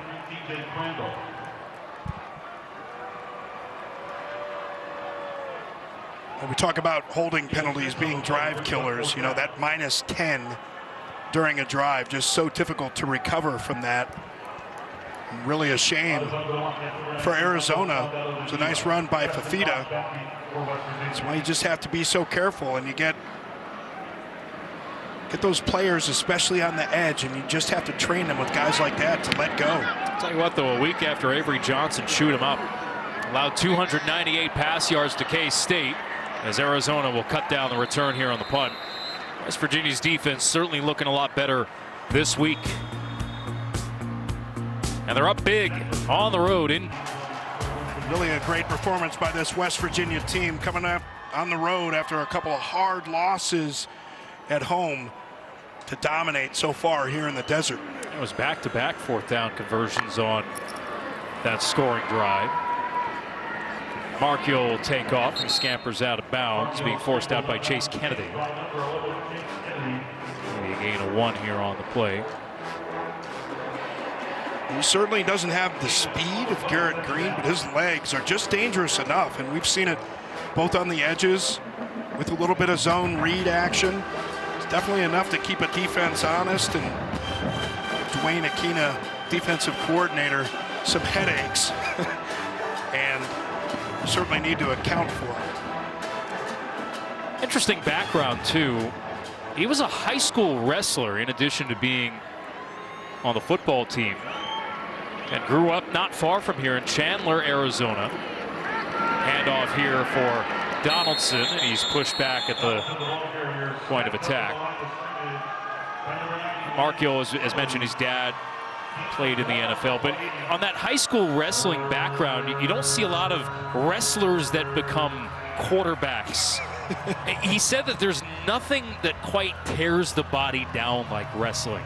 The practice, the conditioning, the one-on-one nature of the fight, and he felt he loved that aspect of it, and he thrived in that kind of environment, even if it's different than 11 on 11 in a sport like this. Yeah, I think both mentally and physically you have to be tough to be a wrestler, and that's certainly what you want out of your quarterback. Markio nearly picked. That was a dangerous throw, aiming for Cole Taylor, and it falls incomplete. Dalton Johnson Now Cole Taylor, we know he's got some pretty good hands, but generally speaking, you want to keep it on the frame of the tight end or of tight ends when you're throwing the ball. And Dalton Johnson, again, Mr. Everywhere. You've seen him all night long coming up out of that safety spot, making tackles on the edge, making tackles in the middle of the core, and doing a good job in coverage. Woo, 3 and out forced by the Arizona defense, and you're right, that came off the foot of Oliver Straw. Off the outside of his foot, it looked like a knuckler. And it's ruled out at the 35-yard line. First 3 and out for West Virginia tonight. 5G network. How about this comparison in time of possession? And West Virginia just, I mentioned the word stranglehold earlier. Is it starting to feel like that, Robert? Is it feeling like that already? Patience, my friend. This is college football, remember. Anything can happen, but this is obviously a big drive right here. Got to end this possession with some points, preferably of the 6 with a conversion for 7. Handoff, first down, good run. Out across midfield, Quali Conley. Man, Conley's going to get swung down by Bradley at the end of this one. It's like he's a little bit frustrated throwing him down, but he throws him forward for another 3 or 4 yards. Maybe 2 or 3 yards. 18 on the pickup for Conley. And a first down for Arizona. Fifita in trouble. Under duress, throws it away. And Josiah Trotter applies the pressure, flushes Fifita out, and we're able to pick Trotter up. Nowhere to go. Talk about the timing of routes and talk about the way that plays are designed to time up with the drops of quarterbacks, and you're not accounting for an unblocked player coming right through the A gap and Josiah Trotter. Those routes weren't ready. On second down, handoff, Conley cut down to the backfield this time. And it was Mulba with the penetration. Right, Mulba, he's just an absolute beast on that defense. Jordan Leslie talked about how he's become more of a vocal leader, an emotional leader on that defense. He's one of those guys, as an offensive player, you get tackled by him a few times, it's like, okay, guys, we got to get him accounted for. He's got really violent, strong hands, but more lateral movement than you would expect from a guy more than 300 pounds. On third down, Fifita backing way up into his own territory. Finds McMillan downfield. There is a flag. McMillan bails out his quarterback. And we'll check the penalty marker. And this is why McMillan is so dangerous. And this is something that Dino Baber said to us. He said that McMillan goes from 0 to full vertical faster than any receiver than he's ever seen. And there may have been a hold there defensively on another receiver. I mean, you just don't find receivers that size. The pass, holding, defense. That penalty's declined. Result of the play is a first down. Yeah, it's 6'5" that have a vertical like that. But it's also, it's not just the fact that it's a vertical, it's just how quickly he transitions. And, you know, again, for a guy that's 6'5", any taller player, generally speaking, you're not going to see as great the lateral movement, but it's that transition, his breaks in and out of his routes. So he does a nice job. You have to drop those hips and really get your weight down to be able to do that. But he also transitions into vertical mode to jump quickly, to elevate. And when he does, I mean, I can't even imagine how high on a backboard he's touching. Blow this play dead. McMillan now up over 100 receiving yards tonight. First charge timeout. Arizona, 30 seconds. Okay. So 1:54 left in the quarter. Looks like we'll extend this timeout, and so we'll step aside. Well, point so many times, he's just so long. But again, better lateral movement than you would expect from a guy his height. So on first down, they'll hand it off to Conley. McMillan 11th career 100-yard game. Oh, he hasn't caught a touchdown pass since week 1 against New Mexico. He exploded for 4 touchdowns, 304 receiving yards. But you see the big contingent. Yes. McMillan family members. How great is that, man? Servite, California. Originally from Hawaii, and here's a wide open completion for the touchdown. Sam Olsen, no flags.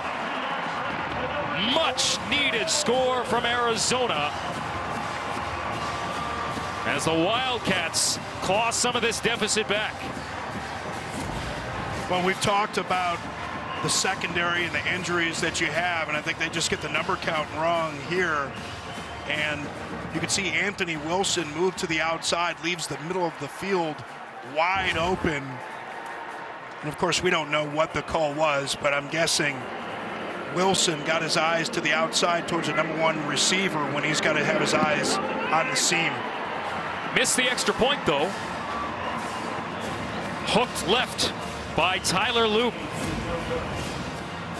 And we'll take another look at this pass. And you know, Jordan Leslie, the defense coordinator, said we need to over-communicate, and here communication mix-up. And I think because that route on the outside, on the left side, runs free up the sideline, it spooks Anthony Wilson into thinking that he's supposed to cover out there as well. But anytime you have a route like that in the middle of the field, when you get a vertical route out of that position, safety almost is always the person that's supposed to have that.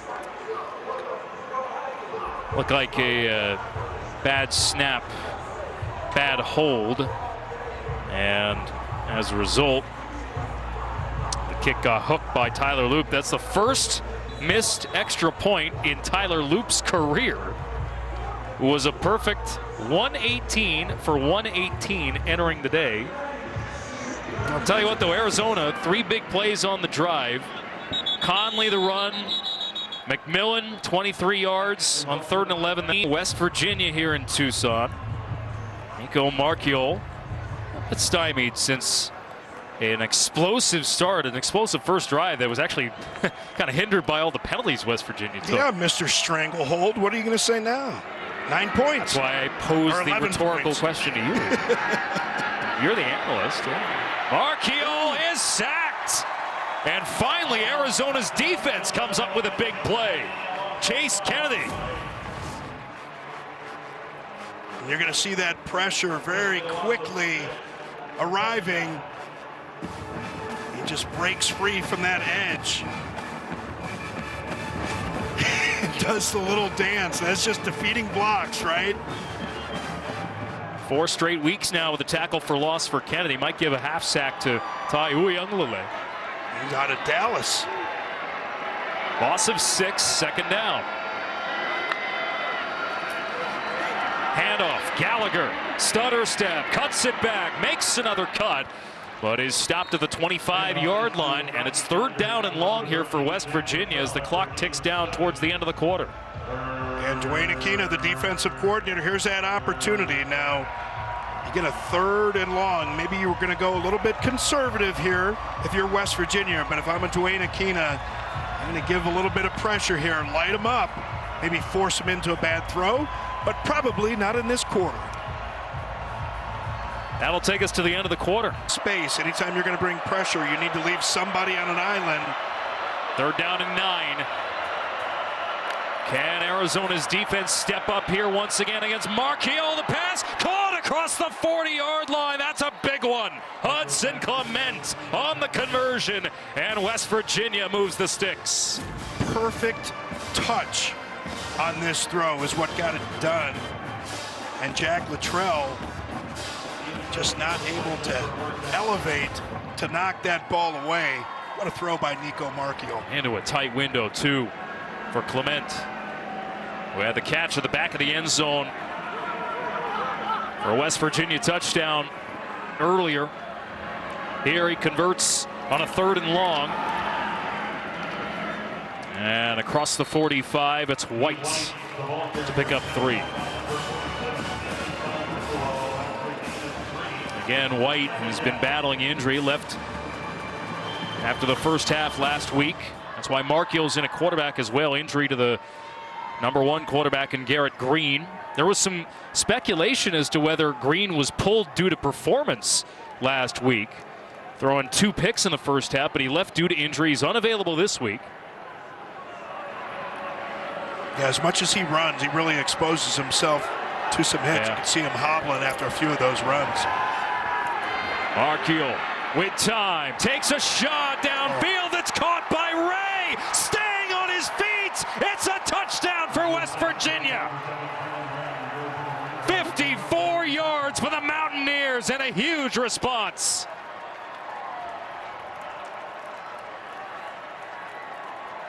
This is a long route that requires excellent protection, and that's exactly what West Virginia got on this one. You see Markio had plenty of time, but I love the way that he climbed in the pocket just to give himself a little bit more time. And then you could see Jack Luttrell, who missed that 4th down pass just a couple of plays earlier, and he's not able to stop that throw. See them all fired up on the sideline. That's a way to go on the road and do it, though, man. Always love road trips. Especially after Arizona inject. You got to love college football, man. At the way that this team has struggled this year, and I know that Arizona's been through their trials as well, but the opportunities at home the last 2 weeks for the Mountaineers, we talked about with Iowa State and Kansas State, and there's Markio's papa, proud papa. Love it, man. Short trip for him to come see his son play. He's from Chandler, Arizona, a couple hours up the road near Phoenix. Short kickoff. And they'll take the option for the touchback and fair catch. Season-long run we saw earlier. And now a season-long pass play for West Virginia. 54 yards on the touchdown. And what life there was momentarily for Arizona. Boy, that is a gut punch. Next play, man. No quitting this team. Just go out and try and have another drive that just creates some points, right? That's all you can do. Go out and play your play. Do your 111th. I know it sounds like coach speak, but what else are you going to do? It does sound like coach speak, sorry. Whoa, Fifita nearly threw that one away. Fagan got his hands on it. Boy, and we saw Fagan go down with an injury earlier in the game, and he's playing little trap cornerback there. And Fifita's not expecting him to be sitting there. Thought the route was going to take him off, and it's a nice job by Jordan Leslie, the defensive coordinator, changing things up. You expect that corner to be vacated. Had a chance to pick it. Keep it on the ground with Conley, and the umpire got in the way, impeding his run just a bit, and it still will be a first down. They did a little bump. The umpire did the little back bump with him. Hopefully we'll get a replay shot of that. Tell you what, the ump passed that test with flying colors, though, no pun intended. Fifita throws, tight window, and McMillan unable to come away with it. Guarded tightly by Garnett Hollis. Great coverage from the West Virginia corner. Yeah, he may have come down on McMillan's foot, but you called it, partner. Garnett Hollis, nice job breaking on that one. He turns. When McMillan turns, they just get their feet caught up a little bit. But Hollis, he's got great body control. I've seen that from him, and does a nice job not interfering with McMillan on that one, getting around the body, but getting his hands up to knock that thing away. Fifita to pass, steps up in the pocket, and hits his target underneath the tight end, Sam Olsen. Now that'll set up a 3rd and short. Coming into the day, McMillan only 116 yards shy of 3,000 for his career. We'll see if he can get to that mark. 3rd down and 1. Yeah, this play is blown up. Conley is met immediately by Tyron Bradley, the senior from Lubbock, Texas. Last week, he snapped a streak of 5 straight games with a tackle for loss. And he'll get one here with an injury to TJ Jackson on the play, the Troy transfer, who's been dealing with an injury of his own. Yeah, he's been banged up the last couple of weeks. It's good to see him out there again today. But, you know, he's just one of those guys, and Jordan Leslie talked, but he's just a warrior, man. You know, at this time of year, most players have some bumps and bruises, but TJ Jackson, you can see him patting the trainers on his shoulder. He's like, that's right, I don't even need any help. Let me just get myself up off the turf. Love to see that. Obviously 4-down territory here for Arizona. 4th down and 2. McMillan, we did see him hobbling just a little bit. Awkward step in tight coverage, but he's got the helmet back on. Coming into the day, he was 6th in the nation in receiving yards, leading the Big 12. It just looks so effortless with him too, right? I mean, you see that a lot with taller guys, but he just moves differently.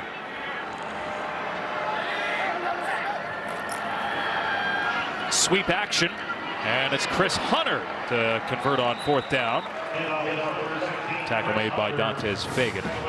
Gain of 7, and Arizona moves the sticks into plus territory. Yeah, Sam Olsen, the tight end, had a block on the outside there, and if you're a West Virginia fan watching the replay at some point, or if you caught it live, you might have thought that was a hold, but got away with it. 1st down, Arizona. Fafita goes across the field to locate Conley. And he'll fight through that initial tackle. KK Tarnu got to him. Boy, I love this finish from Conley. One of those guys that stuck around in this offense, and you know they had Coleman and crew that took off for Washington. He stuck around. Nice body lean to get a couple extra yards. Blow this play dead here.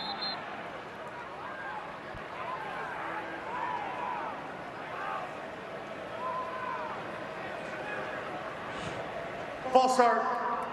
Offense, number 11. 5-yard penalty. 2nd down. Called on the quarterback, Fafita. He was calling for that snap a little bit early. May have jumped back. Tarnu in trouble. And he'll be helped off. Transfer from Jacksonville State. He played under former West Virginia coach Rich Rodriguez there.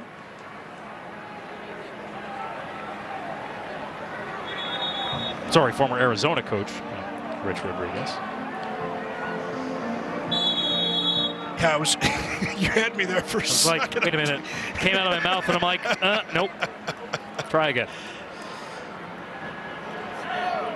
Michigan and West Virginia. Ooh. Fafita stays on his feet, off his back foot, throws it away.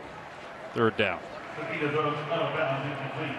So we talked earlier about Fafita and what he's done to step up into the pocket, make some of those throws right there, kind of reverting to what the Wildcat fans were a little bit more nervous about, and probably led to the 10 interceptions coming into the game, just giving way too much ground when he feels that pressure. You know, normally quarterbacks are going to try and escape one way or the other, but he just goes straight back and just throws an air ball.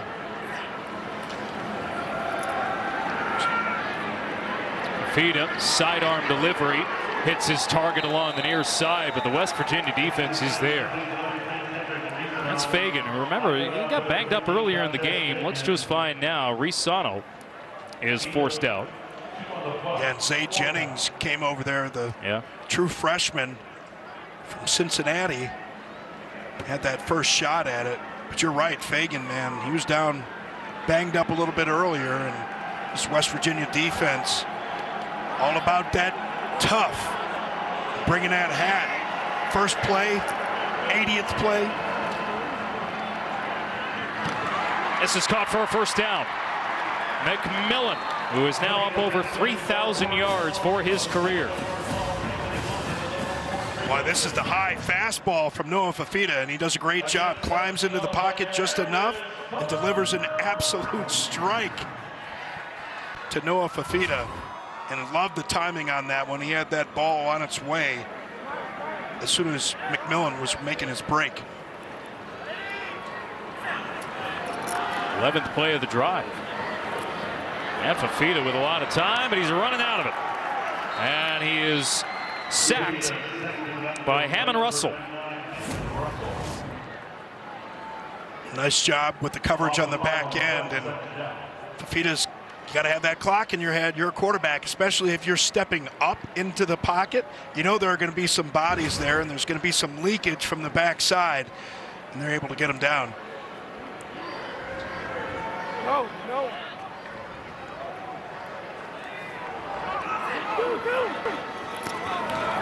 New screen. And Fafita just throws this into the feet of his receiver in Patterson, just to throw it away. Third down. You can hear everybody saying screen on that one. They had that one sniffed out pretty quickly, and you know that down in distance, you get 2nd and 15, now 3rd and 15. Watch the screen, watch the draw. You know you're in 4 down territory. You're going to be going for it, so don't get too greedy here. You know the defense more than likely going to be playing back just a little bit, giving up those underneath throws, try and get a run and catch, something manageable for a 4th down. To pick up the blitz. Fafita launches to the end zone. Wow. Defender fell down, and McMillan has the touchdown. His first since week 1. Yeah, you're right, partner. It's Lathan. It's going to be in the coverage there, the linebacker. No chance. Was he helped?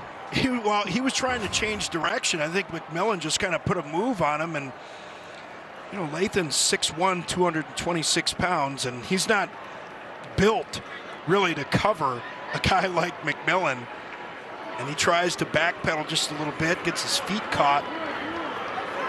Go for 2 here, trying to make this a 10-point game. Arizona 0 for 2 on the season. Fafita rolling, throwing, back of the end zone, incomplete, knocked down by Anthony Wilson. But some late life for Arizona. There is a flag. Let's see if this will give them another shot here.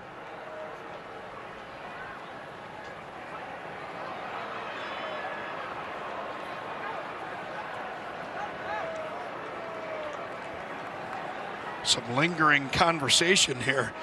Let's take a little. There is no foul for illegal touching. He never came back into play. Okay. The try is no good. So that clears up that. It's a 12-point margin. Arizona hanging on by a thread. They need a defensive stop. McMillan in the end zone. The Wildcats within a dozen. November 4th. Arizona defense, and what's going to happen here, West Virginia is going to be playing Tampa 2, and because that route ends up taking the safety, the first vertical route takes the safety, middle linebacker runs to the middle of the field on a Tampa 2 is Lathan. He's going to be matched up against McMillan, and of course falling doesn't help, but a nice job play design getting 2 up to the 2nd level, 2 vertical routes to put that safety in conflict and have a bad matchup left over. I'll give you full credit, Robert. This Arizona team is refusing to go away. Seriously, I mean, well, they should. But you think about all that they've been through, right? And how awesome. Things look, and you know how much of a gut punch that big 54-yard passing touchdown was for West Virginia. You get a stop here. All of a sudden, things become interesting. Under 9 minutes to play, plenty of time. Rounding the corner here is White. And White should have a first down here, but there is a flag. See if this is a hold. Holding. Offense number 87. 10-yard penalty. Repeat first down. And indeed, it is a hold. On the tight end, Cole Taylor. You get that little jet sweep action. We saw a big play earlier in the game from Jaheim White on this one, and here you can see those arms get outside of the frame. A little bit of a ticky-tack call right there. But Just don't leave any doubt. If you're Cole Taylor, you got to keep those hands inside. So when you do hold, the refs just don't see it. This is a team. This is a team, West Virginia, Robert, that does not take a lot of penalties, averaging 32 penalty yards per game. That's the 5th fewest in the nation. That's the 3rd offensive hold on West Virginia here tonight. And it really throws a wrench into this drive now. It'll be a 2nd down and long. Uliungalale coming up with a stop here. 2nd down and 16. Yeah, and I mean, how many times have we said that tonight? Just how holding penalties can just be absolute drive killers. Backed up situation right here. You just don't want to get too risky. I guarantee you. Watch the screen. Watch the draw. Now, we know they're a little bit thin defensively in that secondary for Arizona, so they're probably not going to play too tight. So you may have some underneath throws. We've got to be careful with anything downfield. High snap. Markiel turns, fires, and hits his target in Gallagher. But he is going to be swarmed and taken down. Defense was all over that. Uliungalale and Tafuo there for Arizona, and it's 3rd down. Yeah, they're going to try and go with the advantage throw, the quick throw to the outside, but Arizona was ready for this one. And how many times have the West Virginia fans seen those bad snaps here in the last few weeks, and it costs them again? Now, even if that ball's out there a little bit earlier, because I believe Arizona, and what would you expect? Dwayne Aquina, such a great defensive coordinator. He has those guys ready for that. Knows that they're going to try and get a quick throw and run after catch. Have those guys ready to rally and make the tackle. Delayed handoff. Reed. So White will get to the 25-yard line. It'll be 4th down. And West Virginia will have to punt. And Arizona will get the ball here with about 6 minutes to go. Needing 2 scores. And Aquina, who's had a tough situation thrown at him, but one of the best in the business. 43+ years coaching experience, rejoining this program last year as a consultant and promoted to defensive coordinator. He's just great. And guys that have been coached by him, they wear it as a badge of honor. He has a reputation of putting guys in the NFL for sure. I was nearly muffed. I thought he may have touched that. Jeremiah Patterson. Yeah, he had one of his guys that was down there, almost hit him. Yeah. All right, we'll see what happens. 6 minutes to go. Hey, Arizona's hanging around. West Virginia has been in control for most of this game, but what can Arizona do here if they want to come back in this? This is a good start. Out across the 45-yard line, it's Hunter. Woo! Get the tunnel screen. Savainaya on the outside. Another lineman leading up. Those DBs hate seeing that, man. Those big guys running free. Fafita taking a shot. McMillan got it inside the 10. Arizona is roaring back. It's 1st down and goal. Oh, and they run Tampa 2 again, and it's going to be Lathan who got beat on the touchdown. That's going to be in coverage, and he gets turned around. McMillan going up and making the contested catch because Lathan got his hand on that one late. Nice strong hands from McMillan. Injury for West Virginia here, and that'll stop the clock. Well, it looked like a non-contact injury. Is that Trotter? Looks like. Can't see the 2nd number on that. McMillan up over 200 yards receiving for the 3rd time in his career. And after a 49-yard reception, Arizona all of a sudden has 1st down and goal with 5:17 to go. Yeah, the injuries keep piling up for this West Virginia team. You hate to see that, especially with a guy like Trotter. Coming off a game, Arizona, where they scored their fewest points of the season.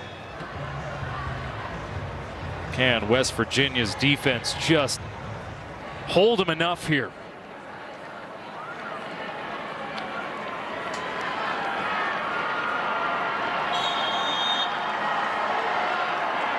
And McMillan lined up in the slot. Watch him try and bring him back to the left across the formation. On first down, Fafita, end zone, incomplete. Montana Lamonius Craig hasn't been targeted much, if at all, tonight. Fifth-year senior, former Colorado Buff. And textbook once again from number 1 Garnett Hollis. We saw him knock the pass away from McMillan earlier in the game and does a nice job really compressing, as they say, Craig on that play. You take away his ability to use his hands when you just get nice and tight inside of there. Chest to chest is what they say, and when that ball gets up there, get your hands up through the receiver.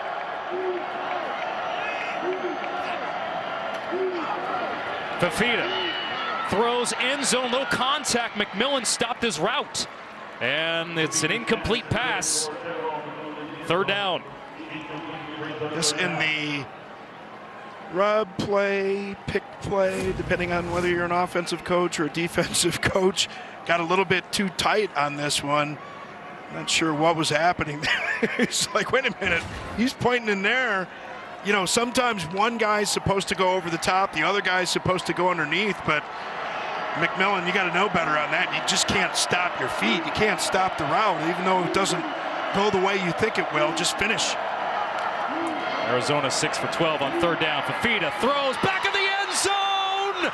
Incomplete. Flag on the play. McMillan nearly reeled it in. Man, almost pulled in that one-handed circus grab, but it might be a defensive hold earlier in the route.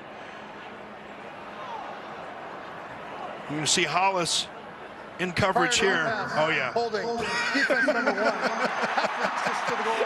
Automatic first down.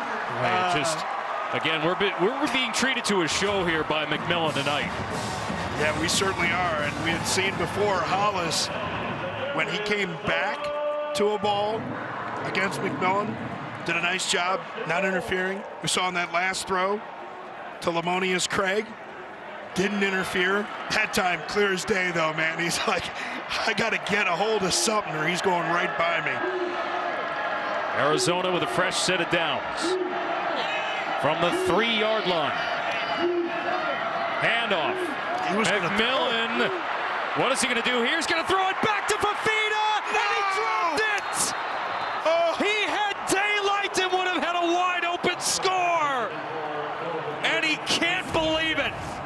Oh, my goodness. Well, we saw this earlier in the game. It was more like a run-pass option, but I tell you, McMillan does a great job evading the pressure, the little jump pass, and no! Oh, wow. It's like he got his hands in an awkward position there.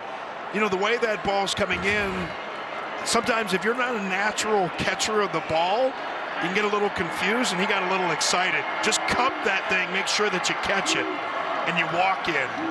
Here's Fafita with some daylight. Pumps, cuts to the goal line. Got it! Touchdown, Arizona!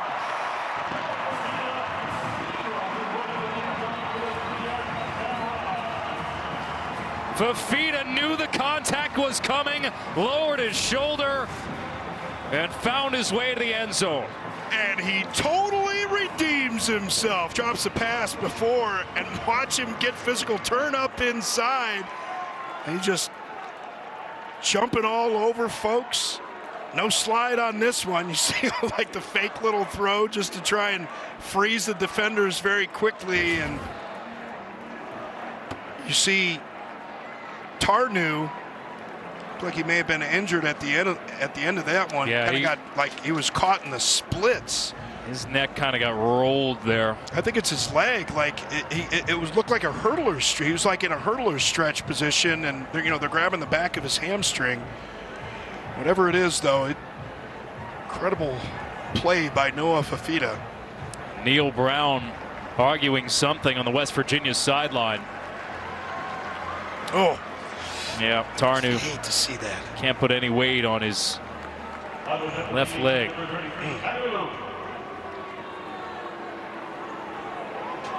Wildcats will go for one here. And the PAT, they've missed one earlier today with a bad hold. This one is clean. With 4:35 to go, the Wildcats have stormed back to make this a 5-point game. Boy, just so exciting. And that's why we don't say as announcers that any team has a stranglehold in the third quarter. Number one, because you don't want to lose viewers. Sure, that's the cardinal rule of television, isn't it? And then the other part is, it's college football, man. Anything can happen. It's just so great to see. And, what both of these teams have been through, coming off a couple losses in a row, both teams, just knowing what locker rooms are like. And when you go through stretches like this and everybody starts talking about, man, do you remember what we went through in training camp? I mean, literal blood, sweat, and tears together. Let's go out and play for each other. Let's go out and play hard. And I just love to see teams, no matter what the circumstances, from week to week, but in the course of a game, when they go down and then they fight back like this and put themselves in a position to come all the way back and potentially win it. I just love to see it. Love what West Virginia's done all day long, going on the road. And now you got your opportunity. You go down and score right now, game over, right? You score 6, pretty much. You can grind some clock here. 245 yards last week. Arizona now outgaining West Virginia, 386 to 382. And as much as we talked about West Virginia's defense needing to do something, well, here's the moment, right? We've seen West Virginia's offense respond to a big moment earlier in the game. This is where they have to put the pedal to the metal and close this one out with 4:35 to go. And they were able to run the ball so well against a Kansas State team that really had been good against the run all year. I mean, they're averaging 6 yards per carry tonight. Now, some of that is distorted by the long jet sweeps. Still. But to your point, you want to try and grind some clock. High percentage throws.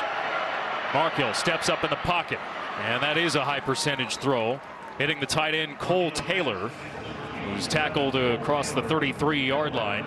Gain of 7, 2nd down and 3. Yeah, and that's just a great start right there. And I'm sure Chad Scott, the offensive coordinator, has gotten with Nico, said, look, man, it's been one heck of a night. Done a lot of great things. We can't control what the defense does, and they've given up too many points. But this is your opportunity. Be smart with the ball.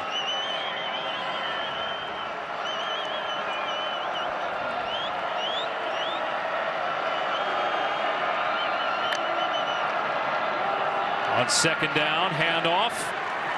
And they will come up short of the 1st down. A gain of 1. 3rd down. Again, we've talked about West Virginia. They have been able to run the ball. They've been able to do it all season. Look at the better running teams in the Big 12. Dwayne Aquino on the Arizona sideline. Can they come up with a stop? Oh, I just love seeing it, man. He's shouting in the call. And if you're West Virginia here, use the legs of Nico Markhill. I think you go zone read here. They were able to convert earlier. 3rd down, handoff, and they'll get it. That's a big heart and throat moment for West Virginia fans. Jaheim White able to push it across the line to make with the second effort. Genesis Smith is going to come in and try and make the tackle, but I want you to watch just this little spin move. Jaheim White, this little spin right here is what gets that 1st down. You have to be so careful when you go in those spin moves and make sure you secure the ball, but that little spin on contact, we do that a lot as a drill for running backs, and that's exactly why you do it, to get that extra yard or 2 at the end of a run. 1st down for the Mountaineers, approaching a 2-minute timeout. Arizona with only 2 timeouts, keep in mind, as that clock moves. On the ground, gain of 2 for White. We'll take that timeout before the 2-minute timeout. Second charge timeout, Arizona. 30-second timeout. Mountaineers led this game 31-13. Trying to get back on track after back-to-back home losses, unable to break 20 points in either game. This year they have faced 4 teams currently ranked in the top 20, gone 0-4 against them. And granted, those 4 teams have had good seasons, but the opportunities have been there for West Virginia. And now, in a game where you cannot drop, if you're trying to look ahead and think about clinching postseason, getting back to a bowl game once again, already a game under 500. Looking for a way to shut the door here in their first ever game at the University of Arizona in the regular season. Doesn't get any better than this, partner. So much on the line, and you know what? It's football. No ties anymore. Somebody's got to lose. But it's the great part. It's what we love about the game. You go out and fight for at least 60. Don't worry about the results. Just do your job. Second down. Option play here. The handoff for Gallagher, trying to spin away, and he's swarmed. And Arizona will call their final timeout with 2:06 to go, preserving even more time with a 2-minute timeout to come, and a third down upcoming for West Virginia. A big third down, and this is the game, really, because Arizona doesn't have any more timeouts. They get a first down here, it's pretty much game over. So Arizona gambling here. This is just so great. I love moments like this. Just so exciting, because you know West Virginia, game's on the line. You haven't necessarily lost it if you have to punt it away, but you have an opportunity here as an offense to end the game. But you know, with the quarterback Nico Marchiol getting his first start of the season, got to be smart too. You don't throw anything into traffic. Make sure you don't throw anything that goes to the other team.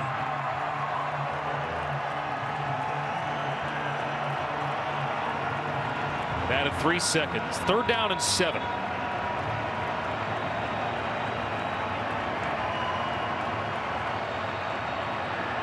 Keep in mind, West Virginia, you can throw the ball because you've got the stoppage here, the 2-minute timeout to come. If you want to try and put this game to bed now. Well, you got to throw here. You want to get the first down. End it.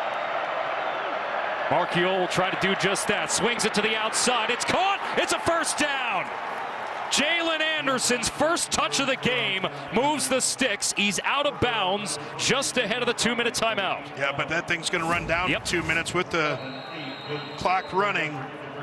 It's a great throw right here. Great decision not to get too aggressive. You said don't do anything that's going to make that ball go the other direction. You had the opportunity, and you convert.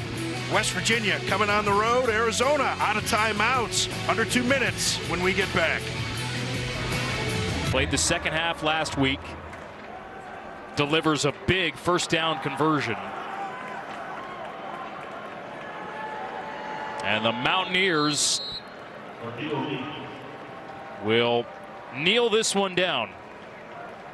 And that'll do it. And, you know, well, that won't do it. A couple more snaps will do it. But, you know, you could just tell with Neil Brown, just kind of the way that he was answering questions this week, you know, watching some of the press conferences. And you could just tell he was really anxious, right? He could not wait to get to that next game. He knows that they're a better team than their record. And I know, hey, you are what you say your record is. They certainly have had some opportunities that they haven't converted on, made too many mistakes. I know all of that. But they are better than what their record would indicate to me.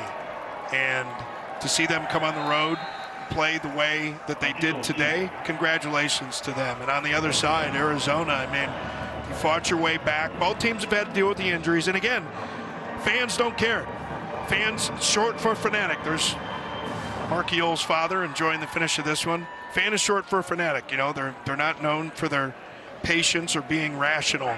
They want to win, and they want to win now, always. They don't care how many teams have lost. You know, it's like the Goodfellas thing. Forget you, pay me, right? Like, that's all it is to fans. One more kneel down. And West Virginia will get back to 500. We'll call final timeout here first.